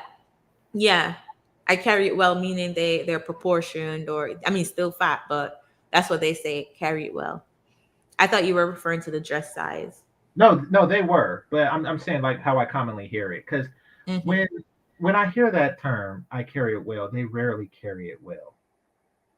They don't carry it well. And yeah, it will be on the bustier women that say that, but I mean, do you know how much an extra pound of titty is? Like, in order to justify being 50 pounds overweight or 50 pounds over what I would like for you to be for your height, you would literally have to have like ridiculously huge titties. Yep. There isn't, like, yeah, okay, if you're busty, I give you like maybe at most 5 pounds, but that's it. Like, so yeah, the whole carry well thing, that's just and then a lot of times when women say that, they just mean I'm confident.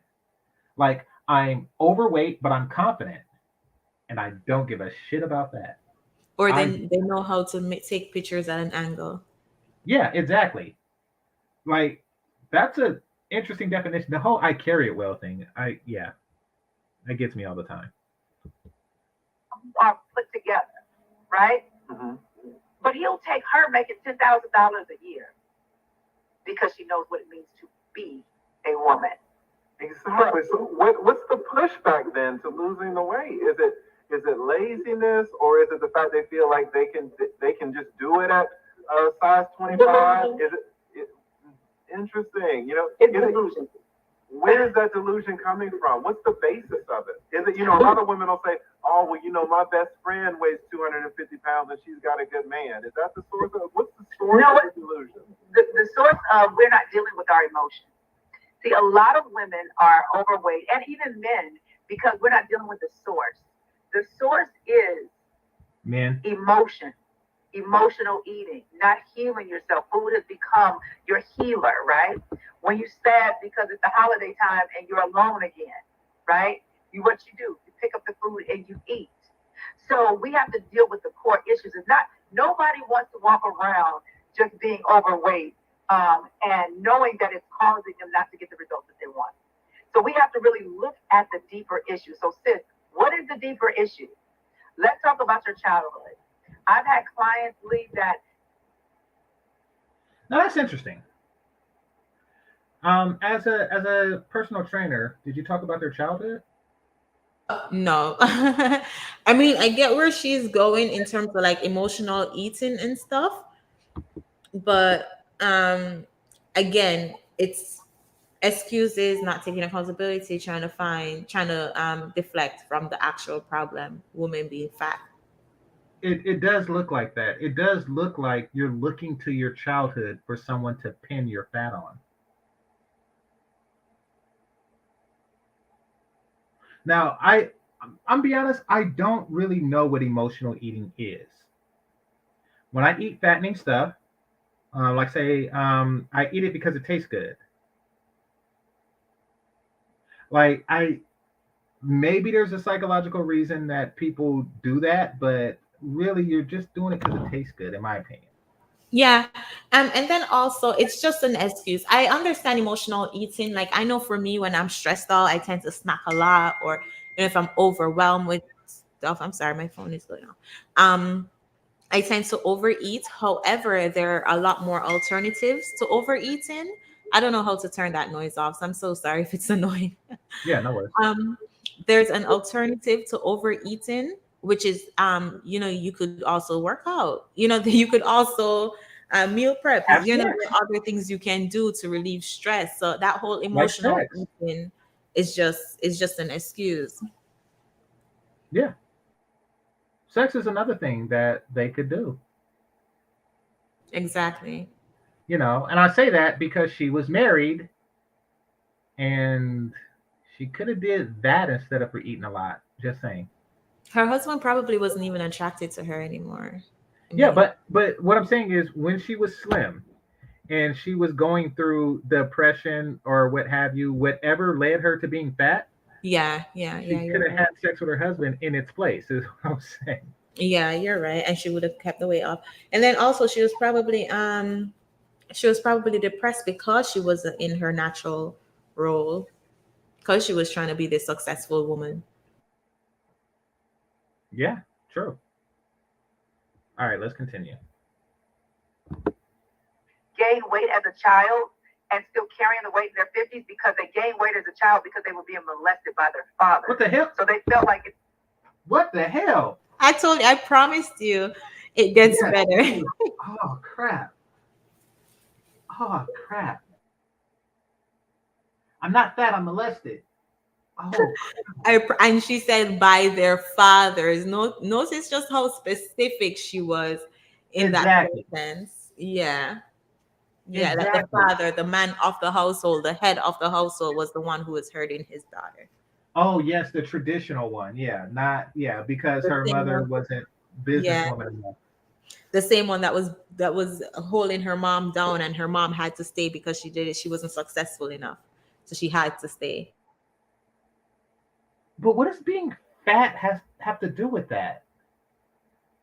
She's going to explain it in the next sentence. Oh, crap. Now, I want to point out that she never did explain the palate situation. You said she was going to... That didn't make sense because he was asking about fat women and their high expectations. And then she switched it and talked about exceptional men and their Mhm. expectations. But exceptional men have the right to ask for an exceptional woman. She Where go go for it. ahead.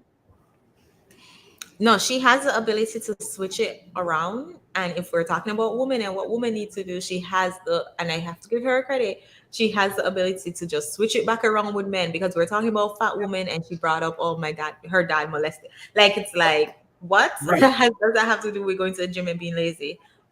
right. She's comparing it to, first of all, she compared overweight women to successful men. And now she's blaming the men for a woman being overweight. Mm-hmm. If I become overweight and disgusting looking, this is what they would say, then he would leave me alone. Now realizing you're in your 40s and 50s now and you're still carrying the weight, not just the physical weight, but the mental and emotional weight from what you did back in the day. I understand it, but we got to let it go. And also, having unrealistic expectations. That is not something, okay. If something like that happened, it's extraordinarily rare. Mm-hmm. But it would seem that the father would just deny access to fattening food. Mm-hmm. So, like, what, you know, he molests her and then give her Skittle flavored cereal 3 times a day. Like, Mm-hmm. Mm-hmm. And I it's don't even so want to dig into the brain of somebody who does something like that, but I don't think it works that way. I want to say, and I might be lying, but I want to say Oprah had a similar narrative as to why she's fat, because she said that she was abused, so she tried to gain weight so she wouldn't be attractive to men. Oprah said that same excuse. But there's a comment in the chat that says they're allergic to the gym, and it's so funny because I had a client who told me that she was allergic to sweat.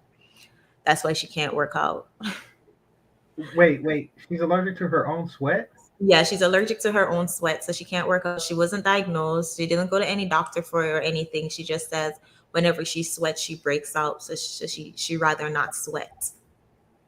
Okay. This is my observation from both men and women. Fat people sweat just because. Exactly. So you can't really be allergic to it because, like, fat people just sweat.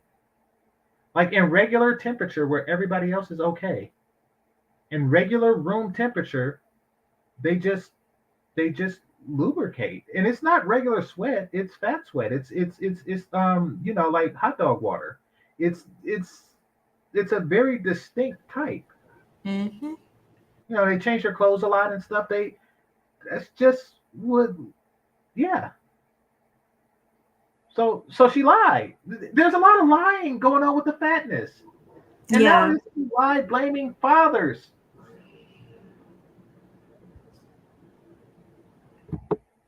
A lot of women think that because they can bring to the table what a man can bring, that makes them quality. And it doesn't. It doesn't qualify you for that kind of man because you're not studying him. I always studied the man that I was with. Because at the end of the day, if I'm saying I'm going to be a woman that makes the house a home and I'm still run my businesses, but my main job is being his wife, I need to study like I'm in a. So I'm confused because didn't she say that she can't do that? Yeah, to those men who, yeah. Oh, walking contradiction. Because she said that earlier that she can't do that. College course, this man. Because when I study him, I can give him what he needs, and in return, it keeps my life light. It keeps me still going to the spa. Because I go pick flowers, Lee, and I go to the strawberry farm and pick strawberries, but I can still run my businesses. But it keeps me light. It keeps me fun. It keeps me youthful. It keeps me living a very sensual and sexual life because I don't have that weight. Right. And when it seems to me when you say, you study him, what that sounds to me is you're putting forth effort, right? Yeah. When a woman doesn't go to the gym, it's not a lot of effort. when a woman doesn't even want to make you a plate. This man is saying everything she's trying to deflect, but he is just keeping her right back at it. She is trying to deflect because then she's now talking about making a home, a house a home, but she still didn't answer the question about the fat woman being fat and if she holds them accountable for being fat. Exactly. She touches on it and saying, you know, oh, here's a very individualized situation where it's the man's fault. And even though it's rare and individualized, I'm going to treat all the women like that. Meaning every female client I have, I am going to explore their childhood for molestation to determine if that's the reason that they're fat. The reason that they're fat is because they ate too much and did too less. Mm-hmm.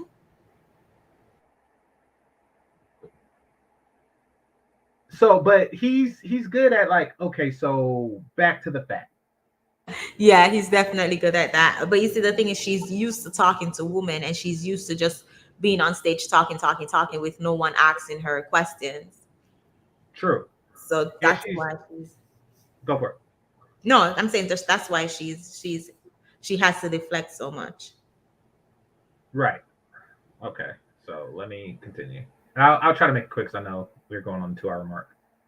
It seems like some type of conservation of energy where they just don't want to put forth any effort. You know, were you seeing that in some of your clients? Yes.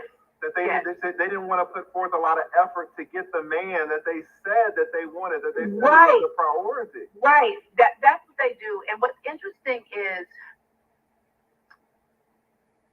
the list is almost like an entitlement, Lee. Is what it is. And it's like, okay, since I understand, we have been raised as women that we are the prize and all this wonderful stuff. And I get it. And I believe it. However, there's a certain thing called reciprocation. Okay? Mm-hmm. It's certain thing called taking care of your man too. You know, a lot of women don't even know how to court a man while she's dating him. Right. They don't know how to do that. And as soon as I say court, oh, ain't nobody chasing no man and blah blah. It has nothing to do with that. It has everything to do with paying attention. Like there was somebody I was seeing. We were on the phone and he was telling me, we were talking about something. He said, hey, but one day we need to play some Monopoly. We need to, some stop and boppers, a little fun game. We need to play that and whatnot. Well, out of the clear blue, I mailed him the sock and bopper game. It cost me $19.99 on Amazon. Women would say, oh, I can't believe you bought him that. I just tapped into his little boy. I just let him know that I heard him.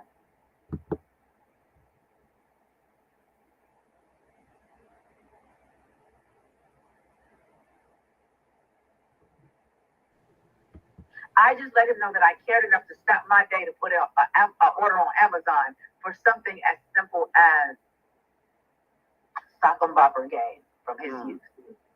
It was that simple. Yes. Let me ask you this, because a lot of... Well, there you go, Chantelle. Mm-hmm. If you ever find yourself single again, and the guy asks you to, come over for a game of Monopoly or a sock and bopper or something like that, you should mail him a sock and bopper. Yep. Great. She's adept at reading men, Mm-hmm. I'm going to give my advice with that whole situation, Chantelle. Mm-hmm. If a guy asks you to come over for a game of Monopoly, by the way, I've seen Chantelle in person, in real life. Mm-hmm. It's because he wants to sleep with you. Mm-hmm. If he asks you to come up for a cup of coffee, it's because he wants to sleep with you. If he asks you to come up to play Connect 4, it's because he wants to sleep with you. If he says, I have a spider and I'm allergic to spiders, could you please come over, put it in a cup and take it out? It's because he wants to sleep with you. Now, if a guy does these things and you send him a Monopoly set, he's gonna think you're crazy and you're completely not interested. Exactly. Exactly. If I say, let's not say I, but if a guy says, "Hey Chantelle, you want to come over for a cup of coffee?" And then you say, "No, thank you," and then mail him a coffee maker, he's gonna be like, "What the fuck? Good point. What the fuck just happened?" And this is the one giving advice to people. She's Mhm. giving advice. Yeah, thank you. What about Uno? Like, hey, you want to come over and play Uno? She Mhm. deals you a deck of Uno cards. Like, she's basically saying, play with yourself. Mhm. She's basically, she basically told him to sock him, rock him yourself. It would have been different if she showed up at his house with the game. That would be romantic and quirky and cute. Hmm. But to mail it to him, you get an Amazon, like, what the hell? Or if she mailed it to him and in the note she said, tomorrow 7 p.m. or something cute. Exactly. Hmm. Exactly. You know, and I'll But show you how to rock them. Like, yeah, if she did something like that, then yes. But But this is just shows you like she's giving dating advice from a woman's perspective. She's saying, "Oh, I hang out with the men, so I know what the men think. I know what the men want." she doesn't realize that they want sex. How bright is she? Like, she's a disgrace to glasses. Like, you can't. Ah, dang it, dang it, dang it, dang it. Hmm. That's just that was just awful. And she said it like that was her starring moment. Like that was just her moment. She said that like Like that was that's what I the did. best she's ever done.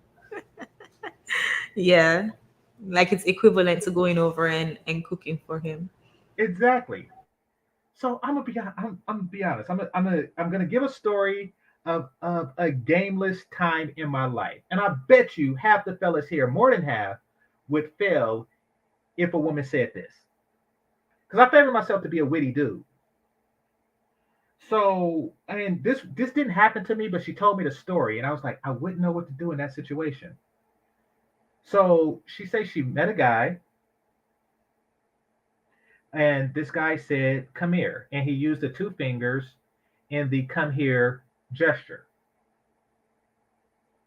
And she responded, "It's going to take more than two fingers to get me to come here." And when she told me the story, I was like, what would I say in that situation? And nothing came up. I was completely witless. Like, what would be a witty response to that? And nothing came up. Because that was her response was witty. Like, how Her do you response was witty, respond to and that? it's and as a guy, as a guy, and at the time a single guy, it would be, and she was an attractive woman, even though she was a friend. It would be imperative of me to match wits. You as a woman know that you kind of like it when a guy can match your wit, right? Yeah. So I would want to match that wit. Somebody say, how about three? No, that's, yeah. I don't think that would have the effect that you want. Hmm. But needless to say, sometimes you just get stumped. And she seems like she would be the worst at unstomping something. That's just like, what do you do with that? It's that same awkward. But instead of being witty, this was just like witty in the saddest, worst way possible. Hmm. And she bragged on it. She led with that. I'm a dating coach because I do stuff like this. Okay. Oh man, it seems like if we mention anything about anything, it's either we're shaming women or we're not being sensitive, we're not understanding where women are coming from. But if you are talking to a man and he's not getting a lot of cooperation, would you suggest that the man communicate to the woman and saying, hey, I want this or that? Or do you think it's kind of, there's not much that a man can do when women have this type of mentality that they're really not going to put forth a lot of effort in their relationship? I guess what I'm asking is, can a man say anything to get women to put forth more effort? Can he communicate something to these women so that they will put forth more effort on a consistent basis? Not a one-time thing on this Tuesday, but week after week, month after month. Is there something a man can say to get the woman to click, to say, hey? That's funny. One of my friends asked me that about a girl he was dating a couple years. He said, hey, what do I get to get her to change? How do I get her to change? What do you do to get a woman to change? I said, oh, that's easy. He said, what do I say? I said, you don't. You get a different woman. That's what I do. You don't. You don't. That was a good point. That wasn't what he was getting at. He's talking about how does he, as a social influencer, get the plurality of women to change, and she turned it into an individual thing. But yeah, nevertheless, it's what people want to hear. Because a relationship has to do with two people giving the best of themselves, right? And okay, so right quick. That's what I do. You don't. You don't. Because a relationship has to do with two people giving the best of. That was the 2-finger gesture that the girl was talking. When she told me. Oh, that's funny. That was what she's doing near. That's when she told the story, because y'all can't see me, and she's like, "Come here," and yeah. So, right? And so you don't change them. You go get somebody else, and that means, fellas, that you got to start picking better women. That plays a. Oh God. It always comes back to it's the man's fault. Yep. You got fat on your husband, then divorced him because you're fat. What in the world could he have picked different? He picked a slim woman that was willing to marry him and wound up with a fat chick that was looking to divorce him. What did he pick wrong? What did he do? The part two, get off of the beauty and the booty all the time, because you got to understand, you can get caught up in that. And what I saw with a lot of my male clients were, they like the back to the male clients.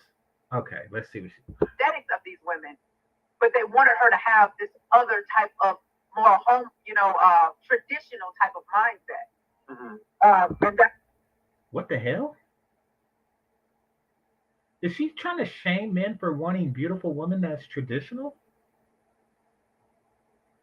And almost as if there can't be both. Well, damn, Chantelle, you gotta ugly up. Or no, actually, pick one. Pick one, Chantelle. You just shouldn't exist. So you need to pick one right now. Pick one. I'll pick traditional. I'll be ugly. Okay, so yeah, there's a Denny's around the corner, and you can start there and cancel your gym membership. That's not what they had. I may have to leave y'all. No problem. Hello? Street right now. Okay. All right, darling. I'm on my way down. Alrighty, I'll see you. All right, bye-bye. oh damn. Yeah, this is what really got me. Oh damn. Every 3 seconds it's just something weirder. She just had a random dude call. Cause it's her tire guy. She'll explain it in a minute. Okay, I gotta see where this is going. Yeah, I had a nail on in the car today, and y'all, if you gonna get a Tesla, you gotta have some money, because them Tesla ties. Shout out to the Tesla. Listen, April, thank you so much for coming on and speaking. Oh, and you know what? I'm gonna answer this question. Yes, please do. Please do. Everybody keeps saying, but April, she's not married, because I didn't want to be married. See, there's a difference between somebody itching to get married and a woman that's developing herself for herself first, then she goes out and get married. So y'all think that because I'm not married? Yeah, she just definitely yeah. She definitely just threw herself over the cliff, the neck, the rest of this talk. So once again, Chantelle, when you were a personal trainer, did you know of any personal trainers that weren't in shape, but then they told their clients, the reason I'm not in shape is because I don't want to be in shape? Personally, didn't know of any. If they existed, they would not have any clients. Okay, because people aren't that what's the word? Stupid? Mhm. Okay, gotcha. That what I teach don't work, or that something must be wrong. No, I'm just a woman that understands I have the pick of the litter because I know what most women don't know at 46, right? And number two, Then pick. Yep. She has the pick of the litter at 46. Then wouldn't you just like pick from the litter? But she doesn't want to pick because she doesn't want to be married yet. She chooses not to be married. But what is she waiting for?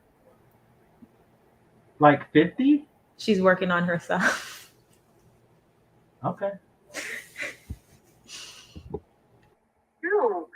I decide when I want to get married. And I think when people start putting a time clock on it, and when women learn to say, let me become a dope woman for myself, so that puts me. Stop putting a time clock on it. Your ovaries is going to put a time clock on it. Mm-hmm. In a position to where I have learned enough and understand about who I am and know how to be a woman, it puts me above all other women because they're.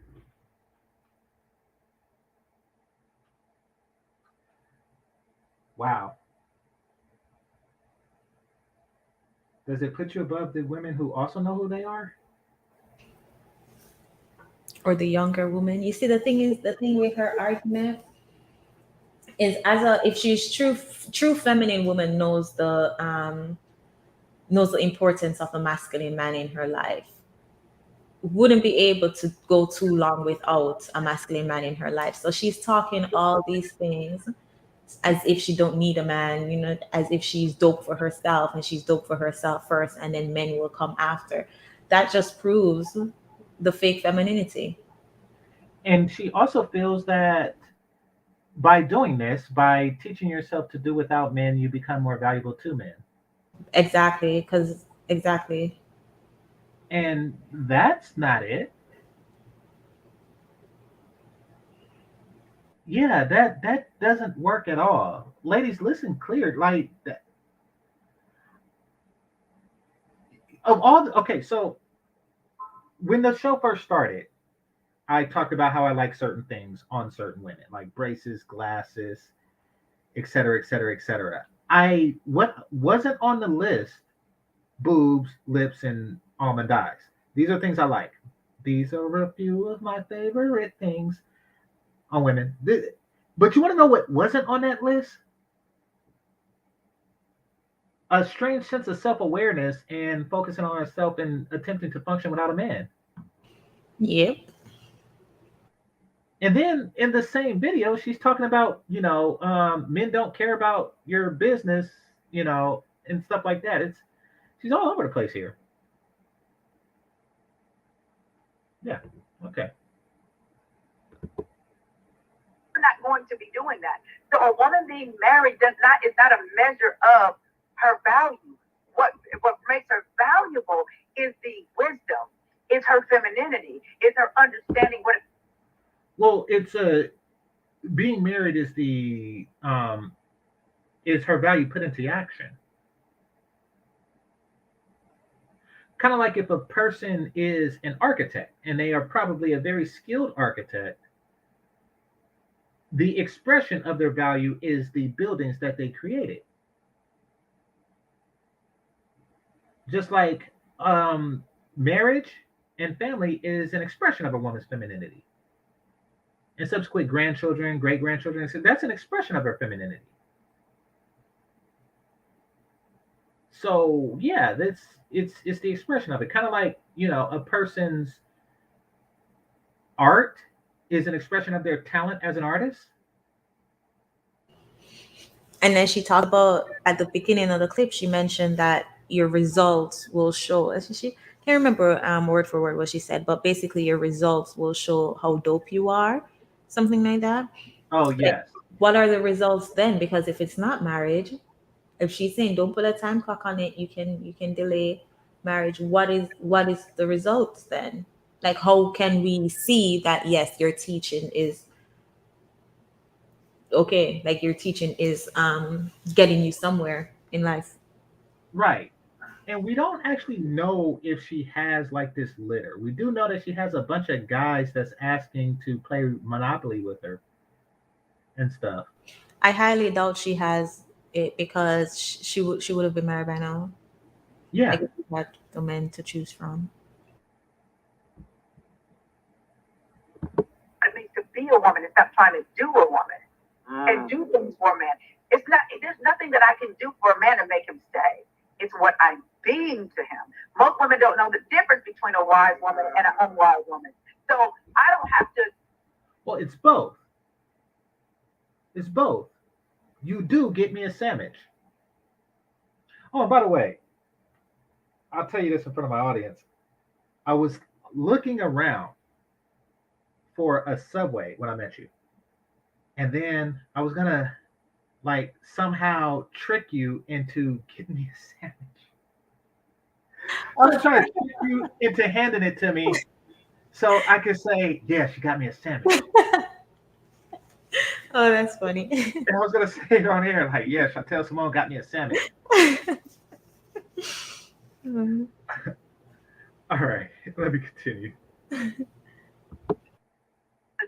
out and get married to prove that and I'll tell you this, I became an empty nester 3 years ago, and Leah almost had a nervous breakdown because I knew how to be the mom, I knew how to be the businesswoman, the coach, the entrepreneur, all of those things, but I didn't know who April was because April's identity was wrapped around being the mother.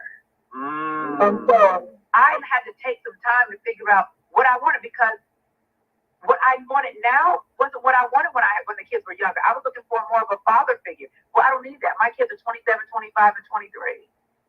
Right. I don't need that anymore. So when people equate what you're not married, what? Yeah, no, absolutely no logical sense. Wait a minute. Wait a effing minute. This chick with those glasses on, did she find a guy, married him, divorced him, went out looking for a father figure, failed at that, and now that the kids are out the house saying, I don't need a father figure anymore? Mm-hmm. Wow. Just wow. Just wow. And there's a video of her that's currently going around when she's telling her goddaughter to be good, so her daughter can find a husband. So the guy that I guess her daughter is currently dating can put a ring on the daughter's finger, and she was like, oh, just be good up until he puts the ring on the finger. Oh, God. Yeah, and her granddaughter looked like probably like 2 in the video, 2 or 3 the most, and she's telling her, be good until your mom gets the ring on her finger, and then you can go back to being bad. Yeah. Wait a minute. So her daughter is a single mother too? Yes, her daughter is divorced at 27 with 3 kids. Holy crap. So yeah, it's generational divorces, and this is a daughter on top of that. Mm-hmm. Mm-hmm. Oh God. And she's a femininity coach in the Black community. She's who represents femininity in the Black community. This is just all kind of wrong. So she said, oh crap. So she said all of this. Oh no, that's what I was gonna say. I'm getting, my brain is just like all sorts of places just thinking about this. But she said before the bait, how she was teaching women to bait the guys. Mm-hmm. So this is part of the bait, but she's telling the granddaughter to be in on it. So she's teaching this young girl to deceive men for whatever the reward is. Mm-hmm. Yes, basically. How awful can a person be? How awful could the sisterhood be? The sister, it's like, listen, I know that what we've been doing didn't work for the last couple generations, but it's going to work now. And here's another angle. Here's another angle to listen. I wish I could see the expression on my Lita. Shout out to Lita. Look, this is the same expression. This is the same expression I highlighted before. I would be going nuts right now. But basically, she's telling her daughter that it's okay to be bad all the other times. Yeah, up until her daughter gets the ring, the grandbaby needs to be good, needs to be polite. But once her daughter gets the ring, she can go back to her behavior, her And her unruly. behavior wasn't good. Like the Mhm. daughters, the granddaughter's default behavior is bad. Mhm. Yeah, Which means that she's a diaper but okay. This but is like that's basically April's business model, to teach these women how to finesse men, how to fake femininity until you get the ring, and then you can just go back in your successful ways. crap. Just crap. They're teaching her granddaughter at 2 years old that it's okay to be bad, but you have to be good for a short period of your life. Oh crap. What you're saying is I'm only valuable if I have a man by my side. This is what I try to teach women. The man is the added bonus to your life. Create a dope life and you have the. This is just getting awful and awful.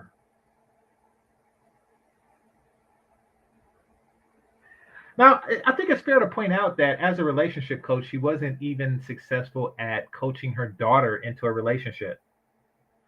I think that that has to be said. Mm-hmm.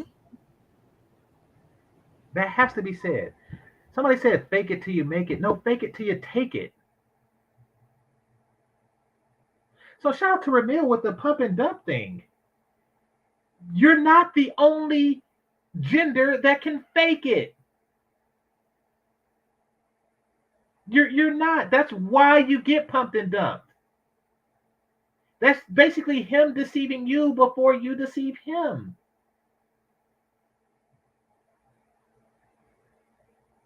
Like, what if guys figure it out? And trust me, this isn't, that's Ramil's thing. That's not me advocating it. But what if guys just said, you know something? Oh, and trust me, single mothers of 3, oh, y'all are going to get pumped and dumped. Y'all are going to get pumped and dumped. You think you're deceiving him. He's just going to be in there laughing, saying, like, look at this chick. Her kids are on their best behavior, thinking that I'm going to be the stepdaddy to 3 kids. Nope. Yeah. Mm-hmm. Mm-hmm.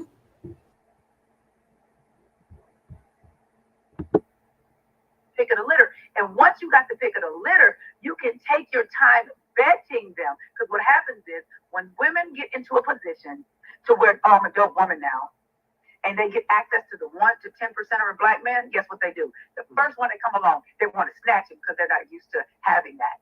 Well, you haven't vetted him. You don't know if he qualifies yet. You haven't looked at his life to see if it complements your life. So when you do get. What man compliments your life at this stage? What compliment how do you compliment a woman who's 46 with 3 kids in a way that doesn't compliment every woman? You see where I'm going with this? Like, take Idris Elba, for example. Like, yes, he probably would compliment your life right now. But do you compliment his? No. Like, you brought it up. It's reciprocity. Like, what reciprocity do you have for the guy who compliments your life? Guys that compliments your life compliments everybody's life.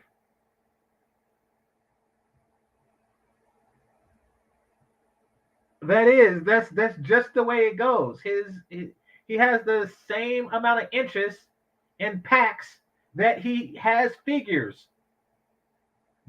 he compliments everybody. He compliments the women who are younger, hotter, sexier, childless.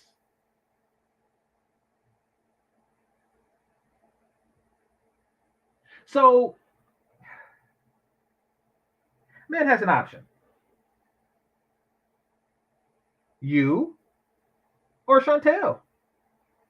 Now he compliments both of their lives, but she compliments the lives of most men, and you actually insult their lives. Because it you know that thing that people think like, okay, she's a single mother, but all of her kids are out the house. But you went out and became a single grandmother, so they're still back. They're still back. And it's a perpetual cycle of bastardy that he has to deal with. And Idris Elba should put up with that crap. But what if the grandkids are on their best behavior? Oh God. Okay. You have anything, Chantel, before I play again? Oh no, you can go ahead. All right. Get to a place where I am, you can take your time and say, you know what? I have 4 or 5 to choose from, and all of them are wonderful men. It's only about, now it's up to me to decide which one is the best for my legacy. Not For her legacy. Not only did she say her legacy, what is her legacy? She has 3 kids and a daughter who had 3 kids. All divorced. All what the hell?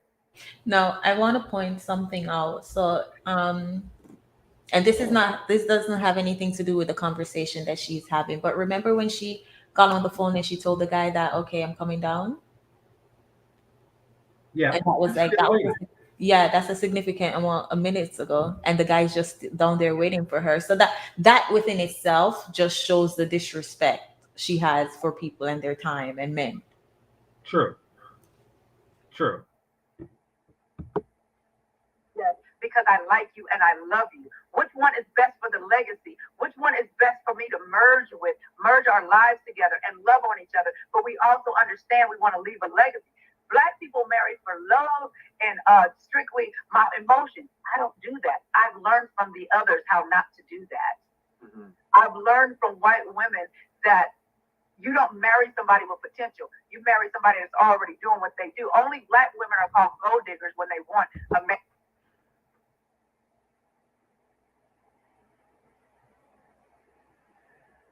Now she's stereotyping white women in a very untrue way, in the sense that she's saying that, white women essentially wait till a man becomes successful and then marry him. They don't nurture his potential. But if that were true, and this is going to be opposite of what I can mention anecdotally, but which is a lot, then white girls wouldn't be the ones marrying in college. Exactly. Like they marry in college. They marry at a younger age than Black women. So it does seem as though you're part of the group that waits till a man's economic value matures before you start to consider. It seems like that's what you're doing, not them. They marry before he buys his first home. You attempt to marry after.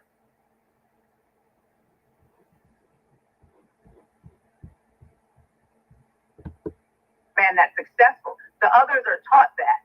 So for me, it's more of, no, I've become a wonderful woman for me, and I've learned to enjoy her because it took a minute to really get out of just mom mode, that I'm more than a mother, I'm more than a sister, and all of these other things. So now, I'm settling down now because I know what I can offer now because I went through the process. Once women start taking my courses, they always jump prematurely. Because what they do is they start seeing subtle changes, and it's like, oh, let me grab the first man to come along. No, rest in your change. Because you'll learn, you might start attracting them from what I teach, but you won't be able to keep them if you do not embody what a feminine woman is. You have your boundaries, you have confidence, you're not worried about other women, you're not worried about other races of women. You are a dope ass woman for yourself first. And then you will just like a magnet start attracting quality men. But you can't see quality men because of the glasses. Oh, she mentioned the glasses. All right. Why is it that she listed the stuff we don't give a shit about? Mm-hmm. Her confidence. So I as a man do not care about a woman's confidence. I listed the things that I like, my subtle fetishes, if you will. Confidence wasn't on that list.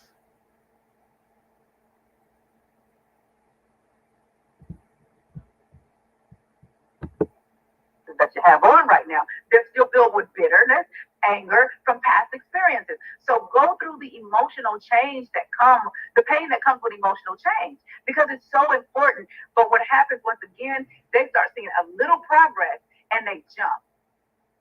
And it's like, but that's the first one out the gate. Experience what it means to be treated nicely. Men opening your doors, getting in and out of the car. Men being concerned about your day. Men's patterns, efforts, consistency, and words lining up in your life. Don't just jump at the first one, baby. I worked so hard with you to get here. Wait for a minute. Get a couple of them first, and then see what you look like. I hear you. It's one of those things that people don't understand, that women have masculine and feminine energy. We're talking right now. I'm in more of the masculine energy because we're teaching. But when I'm not teaching, Teaching is masculine energy? Is that why there's so many male teachers?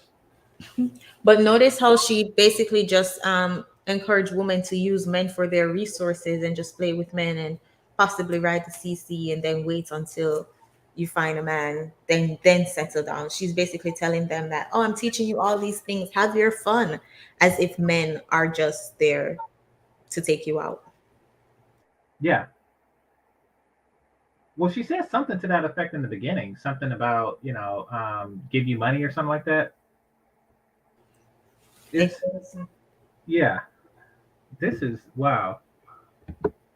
Oh, I am definitely the vixen when I'm not teaching. So people don't understand the difference in the going in and out, because when a woman is focused, going in and out, she's basically dealing in deception. Like what Steve Harvey said, act like a lady, think like a man. Yeah. She thinks she can just go in and out. I'm masculine now. No, I'm feminine now. No, I'm masculine now. Well, it's basically pretending to be feminine in order to, for masculine gains, for conquest. Yeah. And when she's lecturing, when she's teaching, she is in her masculine energy. People think being feminine is the color pink. And I'm going to do a whole series on the dark feminine energy. Dark feminine energy is not toxic. It's extremely sexy. We watch the dark feminine energy as examples of Angelina Jolie and Tomb Raider. That's some sexy dark feminine energy. So most people, especially black folks, don't understand. Huh? I have no idea. Well, okay, so the Angelina Jolie in Tomb Raider was an example of a attractive woman doing masculine things. That's not dark feminine energy. That's just, men wanting to sleep with attractive women no matter what. Because she's an attractive woman. Or she was an attractive woman. She looks all kind of like, head bigger than body, like a balloon type thing. But back in the day, she was Angelina Jolie and she was bad as I don't know what. Mm-hmm. That's not dark feminine. Like, no matter what, people wanted to sleep with Angelina Jolie. That's how she nailed Brad Pitt.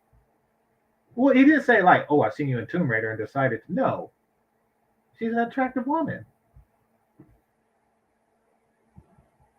Understand the difference. As soon as you say dark feminine energy, they automatically think it bad. No. Lee, I'll tell you, I have a stripper pole in my bedroom. Ah! Ah! It brings out the sensuality and the dark feminine energy. See, I promised you it was good. Oh God! Oh God! This is just awful. This is just awful. Oh man, this I don't. Wow. Wow. Dang, I want to avoid being single. I told you about my situation, but I really want to avoid being single. I truly do because oh God, that's what's out there, fellas. That's what's out there. If you're with a pick me, stay with her because I'm telling you, what's out there is this. Is girls sending Monopoly games to your house thinking that she's doing something while having a stripper pole in her bedroom. It's so bizarre. So, like, I can imagine just going to her house like, oh, I see you got a stripper pole in your bedroom. You mind giving me a show? And then she later mails you a DVD of a show of something. This is just awful. She's been doing this for years. For 46, she's 46 years old. She's been doing this for quite some time. All of this strange. All of this strange is what you have to deal with. And you want to know what Lean Attorney does? He hits it. That's what he does. If I could master a poker face and letting crazy be crazy until the clothes come off, I'm not gonna say double, but I would have a at least success ratio throughout my life of it'll be like a 30 to 50% bump. I kid you not on my success ratio on my body count. If I could just sit, shut up, poker face, and pretend to listen to crap like this without blowing the fuck up and ruining the date. If I could do that, it would have drastically improved. But I do. I blow the fuck up. And yeah, but that's my concern. That allows a woman to flow in her sexuality. Women are out here having sex. They're having, doing the act, but they're not connected to themselves intimately because they don't know how. So now it's like, well, if femininity is the color pink, it's hair extensions, it's eyelashes, it's walking like this, it's talking like this. No, that's not what it is. It's a part of it, but everybody's come across differently. But most women that you see that are feminine women, when they're in the leadership position, they will interchange it between their masculine and feminine energy because we need it. A woman that's all feminine would be horrible because. Yep. A woman that is all feminine would be horrible. Fellas, press 1 if you came across an all feminine woman that was horrible. I can't believe it. She's all feminine. How dare a woman be all feminine? What the hell? Chantelle, could you translate that? Am I misreading that? Or was that just the strangest thing ever? Honestly, that's her mommy issues. That's her looking at the femininity as weak and a doormat and passive, like she said. As I said, there's a difference between a feminine energy, masculine energy, and then showing masculine traits, feminine traits. But you don't step out of your feminine energy even when you're being assertive. You can still be assertive and be feminine. So what she's saying doesn't make any sense. But she said this before because she's like, 15% of the day I'm in masculine and then 85% of the day I'm in feminine. Like she's not making any sense. Wow. Just wow. A feminine woman is a horrible thing. Wow. And this is a dating coach. This is utterly wow. Because she would have no backbone, right? She wouldn't be a good leader, an all feminine woman. No, she has to have some, as my grandmother would say, some she wouldn't be a good leader. Yeah, if she was all feminine, yeah. But TLA asked her, TLA backs her into a corner. Okay, but I'm trying to think like why would the man be looking to her for leadership qualities? I mean, of course she would lead the children, but so this is her doing an extreme, and this is basically calling extreme feminine women pygmies and stuff like that. So Yeah, okay. basically saying that they're doormats, basically. Right. Because she said, oh, they wouldn't have any backbone if they were 100% feminine. Right. Yeah. And which is her original definition. Okay.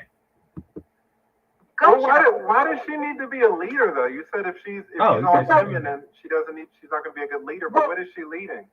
Well, what I'm saying is, whether it's in the workplace, whether she's leading herself on her day to day. Gotcha. I hear women say stuff like that. That's crap. Leading herself. They're so eager to say that I'm a leader. I'm an alpha female. Was that you that did a video on that called Alpha Female? It was Danica and Riva. Okay. So yeah, they're so eager to do the whole alpha female thing that I'm a leader. Like, really? Because you're at the entry level of whatever field you're in. So what are you? Oh, I lead myself. Yeah. What does that even mean? In her head, she makes sense, and to the woman that she coaches, it makes sense. Well, yeah, I hear sisterhood women say stuff like that. Mm-hmm. Let me make sure he's in the elevator. Are you down? Are you in the elevator?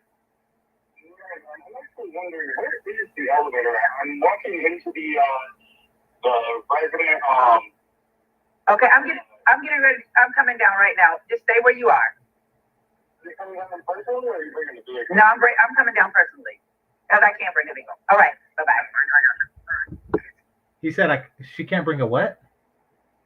She can't bring the vehicle, so he's there to fix her tire. But he's asking her if she was driving down or she was taking the elevator down. Okay. Granted, all this time she had told him, okay, I'll be down there in a minute. Right. And like 10 minutes has passed and he's just sitting there waiting. So there's really no need for him to go up other than to alert her, like, hey, what are you doing? And then to pressure her to coming down if he's working on the car. Okay. So that we got to understand that, and especially for our black men, all these people did learn how to handle with care a feminine woman, because. So she's ending with telling black men what to do. Basically, because black men don't know. It's not the lack of feminine women that's in our community. It's black men not knowing what to do with a feminine woman, basically.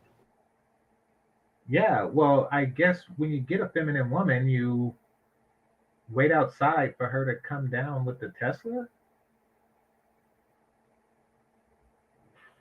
Because a lot of our men are so used to having strong, independent women come through their lives, as well as strong, independent moms.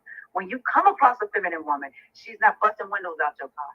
She's not talking crazy to you. She calls you when she says she's going to call you. She put forth effort. Her patterns line up. She checks on your well-being. She encourages you.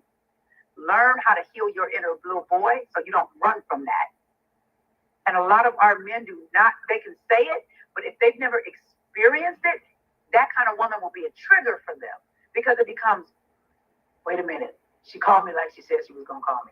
She's acting in a way that's kind to me. A lot of our men are not used to that. So they can say what they want to say all day, but work on receiving a feminine energy woman and start bringing your defenses down, because she's not there to hurt you. And how you know if she's there to use you or not, check to see if she has all her own stuff. If she has her own stuff. Yep.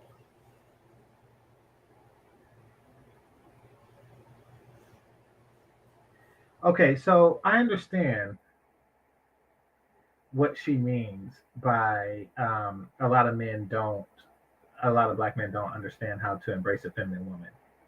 And what she's trying to do is she's trying to redefine a feminine woman to, to black men, so they will embrace that. Women like herself and her daughter. And that's not going to take because we're not idiots. You got something before I play again? Yeah, no, basically, yeah, that's what she's trying to do.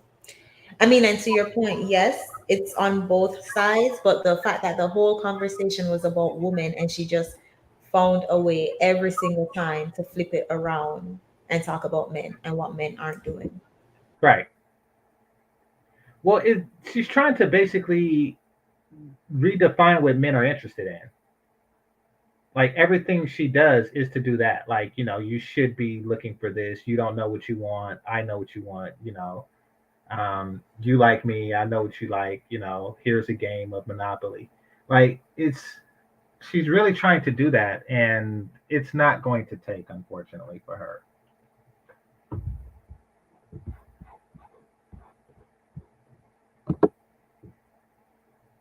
Meaning she's very self-sufficient, but she's interdependent. She's not after you for your finances. She genuinely likes you. So that's one way that you can tell if she's just after you to try to make a come up on you. If she got her own. So a woman that's not homeless is essentially what she's saying. Because now she's trying to push that independent woman on men. Now she's trying to tell men if she has her own, then you should take her. And we see it's the disconnect that a lot of women have to say, like, oh, I'm successful, I have my own apartment, I have my own car, men should want me. That's basically the same thing she's saying. Right. She's selling independent woman, but what is the opposite? Because like most people have their own to a certain extent. Like there are very few attractive homeless women out there. And she's saying stay away from those. What she wants is for men to just focus on the fact that, oh yeah, she has her own. Yeah. Right. And ignore the fact that she's not feminine, ignore the fact that she's not submissive and she's combative. And let's just say, oh, she has her own, so I guess she's good enough. Wow. Kenneth, thank you for the super sticker. Appreciate you, brother. All right, so somebody said something. The best way to learn what man wants is to listen to men. Yeah, absolutely. Of all walks of life. Absolutely. Well, she is, and the men are telling her what they want. Apparently, they want attractive women to behave in a feminine manner. And she's saying that you should want signs of independence. Basically. Oh, and then she also said earlier that, men are taught to want these things, signs of independence, and therefore they haven't created an environment so we can be in our femininity. She's all over the place with this. Mm-hmm. Everything. And she's just genuinely kind to you. And just like being in your company, stop looking at yourself, especially if you are on the lower top tier men in finances. Stop looking at yourself and saying, what she want with me? She wants you. She didn't ask you for anything. She just wants to be in your company. She likes your energy. Don't wait. Especially if you're a lower end on the finances. The lower top tier men in finance, I have no idea. Say what you're not against what you think she is because you feel undeserving. We deal with that all the time. Even my high 6, 7, 8 figure men. I don't know if she'll go there, but I said, baby, I'm looking at her and I did my research on her. She has her own stuff. I like that tip about the own stuff. I've never heard that. I like that. I've never heard that. I like Oh, crap. I like that. She has her own stuff. So she has her own, and she's not looking to you for nothing, and she's still treating you kind and in a very feminine manner, and she's responsive to you, and she's coming toward you. Man up. I will say this though, these types of women do not typically go for, if a man is like, oh, I don't know if she'll like me for me, and she seems too good for me. Most men aren't on that thing, because most women will not choose that man. Okay, So what she's saying is let an independent woman pick you. What she said in many words is that men are intimidated by independent women Oh, really? How did you come to that conclusion? because she said man up.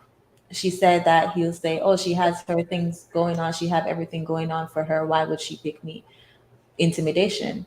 So you're intimidated by a woman who has all her successful stuff. So Oh, okay, I see. Yeah. a common narrative is these successful women with their degrees say, "Oh, men are intimidated by us. That's why we're single." So basically, April is saying, "Yes, you're right. So men, stop being intimidated. Just man up." Okay, so more of telling men what they should look for. Gotcha. Mhm, mhm. All right. Normally that man doesn't have confidence. Right. So the woman isn't choosing him in the first place, right? So, No, but a lot of these men, they talk about the gold digger, but I'm like, you don't have no gold, baby. You know, you ain't got. She is just switching back and forth from high value to low value men.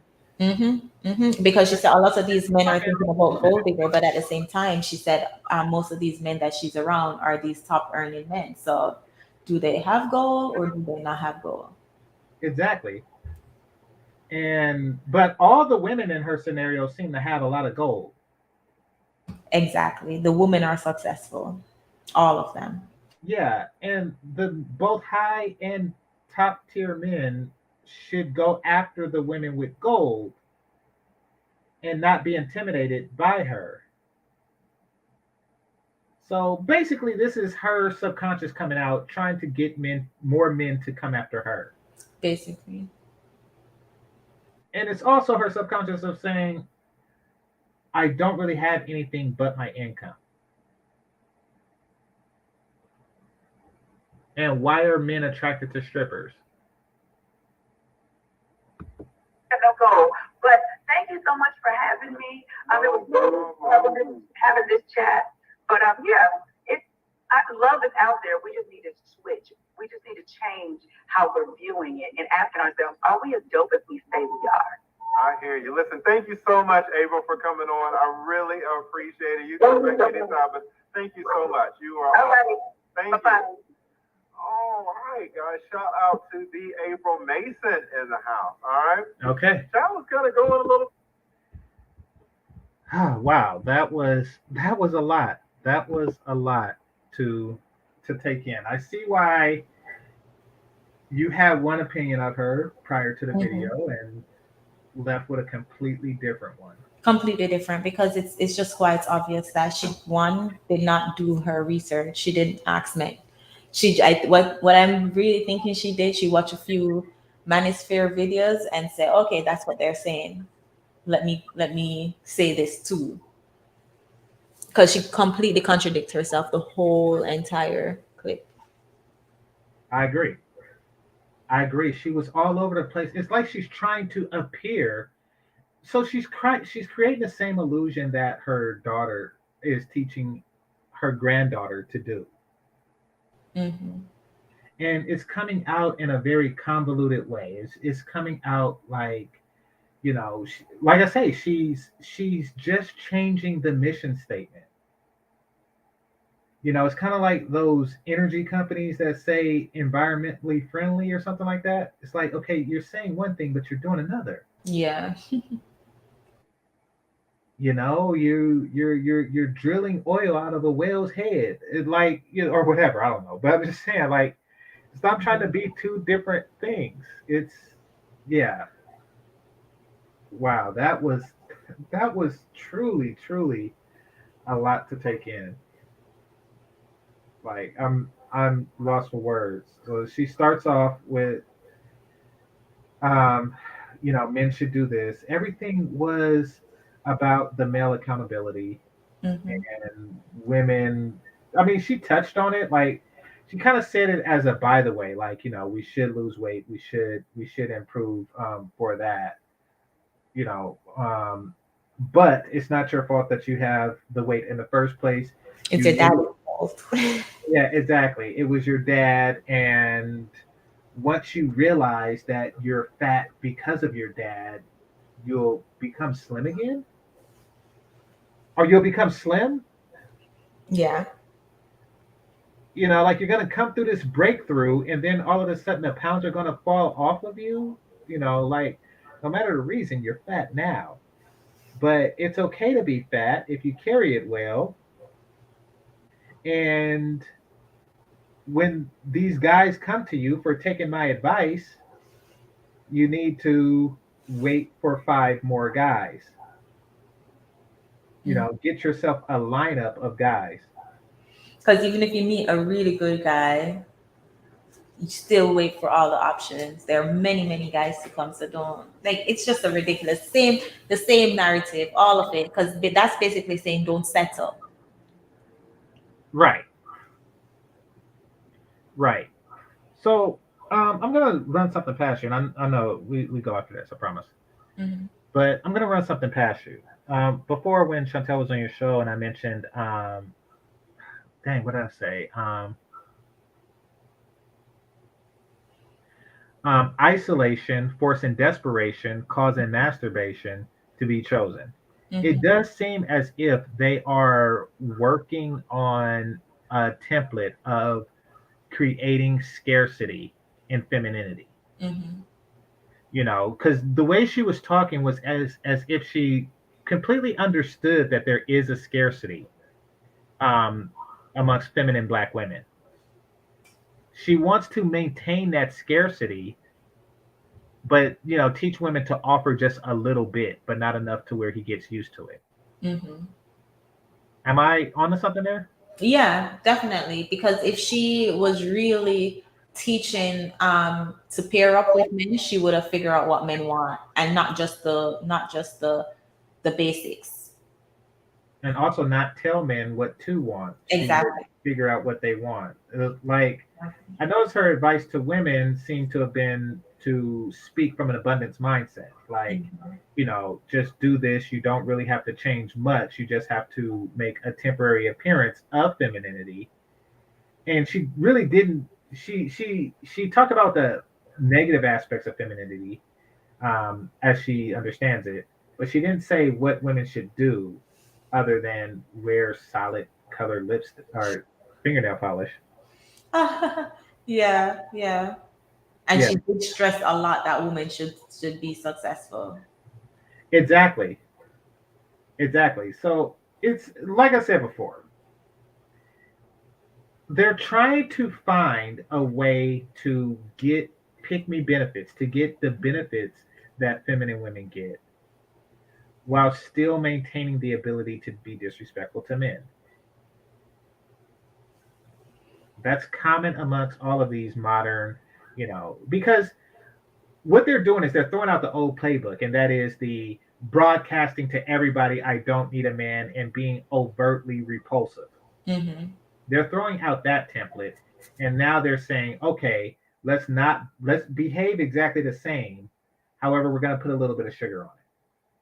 Yeah, because she's saying everything that, as I said in passing, if a man was supposed to listen to her video, she'd be like, you know, be fit, or you know, learn what the man wants, study the man, like she was saying, study the man.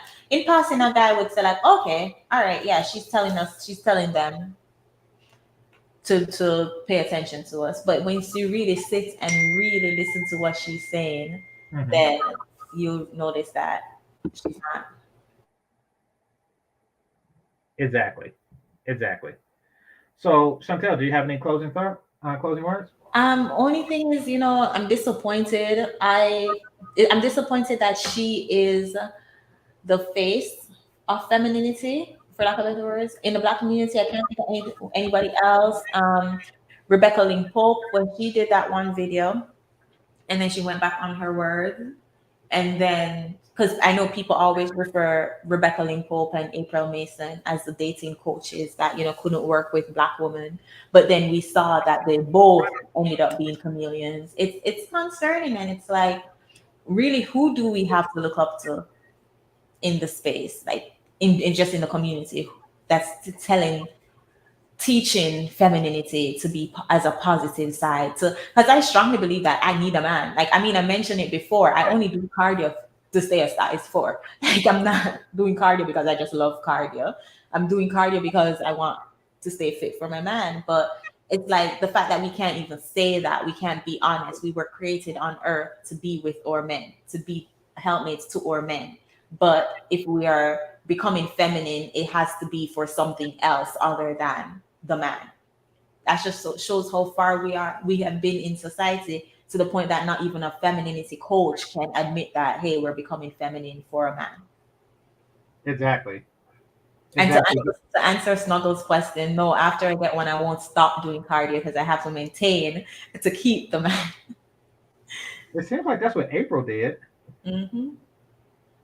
It seems like she did cardio, or just, went off of natural young woman metabolism. Mm-hmm. And Or then, maybe lipo. Hey, she did yeah, surgery. Mm-hmm. but she could have got lipo while she was married. I looked in the mirror, seen I was fat, and the first thing I did was divorce my husband. So I can find another one, but it's been decades and I haven't found another one. But I can get married anytime I want to. I have the pick of the litter. Yeah, I have the pick of the litter. I just haven't picked since I got divorced. And that just shows you the arrogance, because I at 30, no, I do not have the pick of the litter. Like, and I am 16 years younger than her. It just shows the arrogance in her to think that, oh, I'm a woman, I'm this, I'm that. And no, that's not a feminine trait. Well, Humility. she's confusing, like, Monopoly guys, that want to sleep with her as a pick. Mm-hmm. And also what she's doing, and this is what a lot of women, particularly black women, do, is she's not sleeping with the guys in order to perpetuate this delusion. Mm-hmm. No, honestly, because you could tell yourself that as long as you're not getting pumped and dumped. Mm-hmm. And you could say that every guy that asks you over to play Monopoly wants to sleep with you, and or wants to marry you, until he sleeps with you and don't marry you. Exactly. So, it's a form of self-deluding, really, that's, not helping anyone. And now she's trying to bring other women into this delusion. Mm-hmm. And some might say she's successfully bringing other women into this delusion. Women tend to take the path of least resistance, especially modern women, very lazy. And what April Mason is telling them is to just do this step, and then you'll have the man. And it's not the hard work. It's not the figuring out what the man wants. It's not the changing yourself to get on the man's page. It's just look in the mirror and see that you're fat, or wear lipstick, put on a dress. And that's why so many women gravitate to her, because it's like, okay, well, I really don't have to do anything too tough to get a man. And as she's telling them, just do this, and then you have the pick of the litter. And just date whoever and go out with whoever. Mm-hmm. Well, it's one of those get rich quick schemes, Mm-hmm. or one of those, you could lose 30 pounds in 30 days with this amazing elixir type thing. But you're right, it is a quick fix. And it really says something that it's a lazy well, I shouldn't say that, because trust me, if I didn't have to do cardio also, I wouldn't, but I understand that I do, and I'm not going to, try to do the shortcuts. Mm-hmm. I would if I could, but I understand that I can't. Trust me too. Yeah. Yeah, I think we are. Like, if there was a, magic potion that you could take, and it's not. But what she's doing is she's trying to sell women this magic potion, and she realized that it failed, and now she's saying, okay, here's the new potion, and the new formula is femininity, but not actual femininity. It's this new form of femininity where you still behave. It's 15%. Basically, she took the magic potion and said, now with 15% femininity. Or wait, was she 15% masculine or 15% feminine? Yeah, 15% masculine. Okay. So yeah, I still want to hold on to masculinity, and I'm still going to mention, my money all the time. But I still want, I don't know, it's weird. This whole thing. And it's a microcosm of what the sisterhood teaches women. You know, Mhm. they're constantly trying to shortcut and manipulate, no matter how bad it fails. This is a woman who understands that she has failed in her regard. She has failed in the task. You Mhm. know, if we use that diet drink, you know, or that, you know, no cardio pill that you have, this would be the equivalent to a fat person saying, I can make you slim if you take this pill. It's like, well, why haven't you taken it? Because I like being fat. Like, Exactly. you know, it's, yeah. All right. But I appreciate your closing thoughts. So, Mhm. with that, I would like to thank the Cash Apps and Super Chats, managers and moderators, those who listen silently, and those who participate in the chat. Make sure you hit that like button on your way out. Make sure you subscribe if you haven't already. Thank you to the new members. And this is Game Changer 00100. Game over. Oh, wait a minute. Wait a minute. I put 5 on it for the woman. The woman. I think that 5's for you, Chantelle. Thanks for coming up. Oh, thanks. All right. All right. And this is Game Changer 00100. Game over. Peace.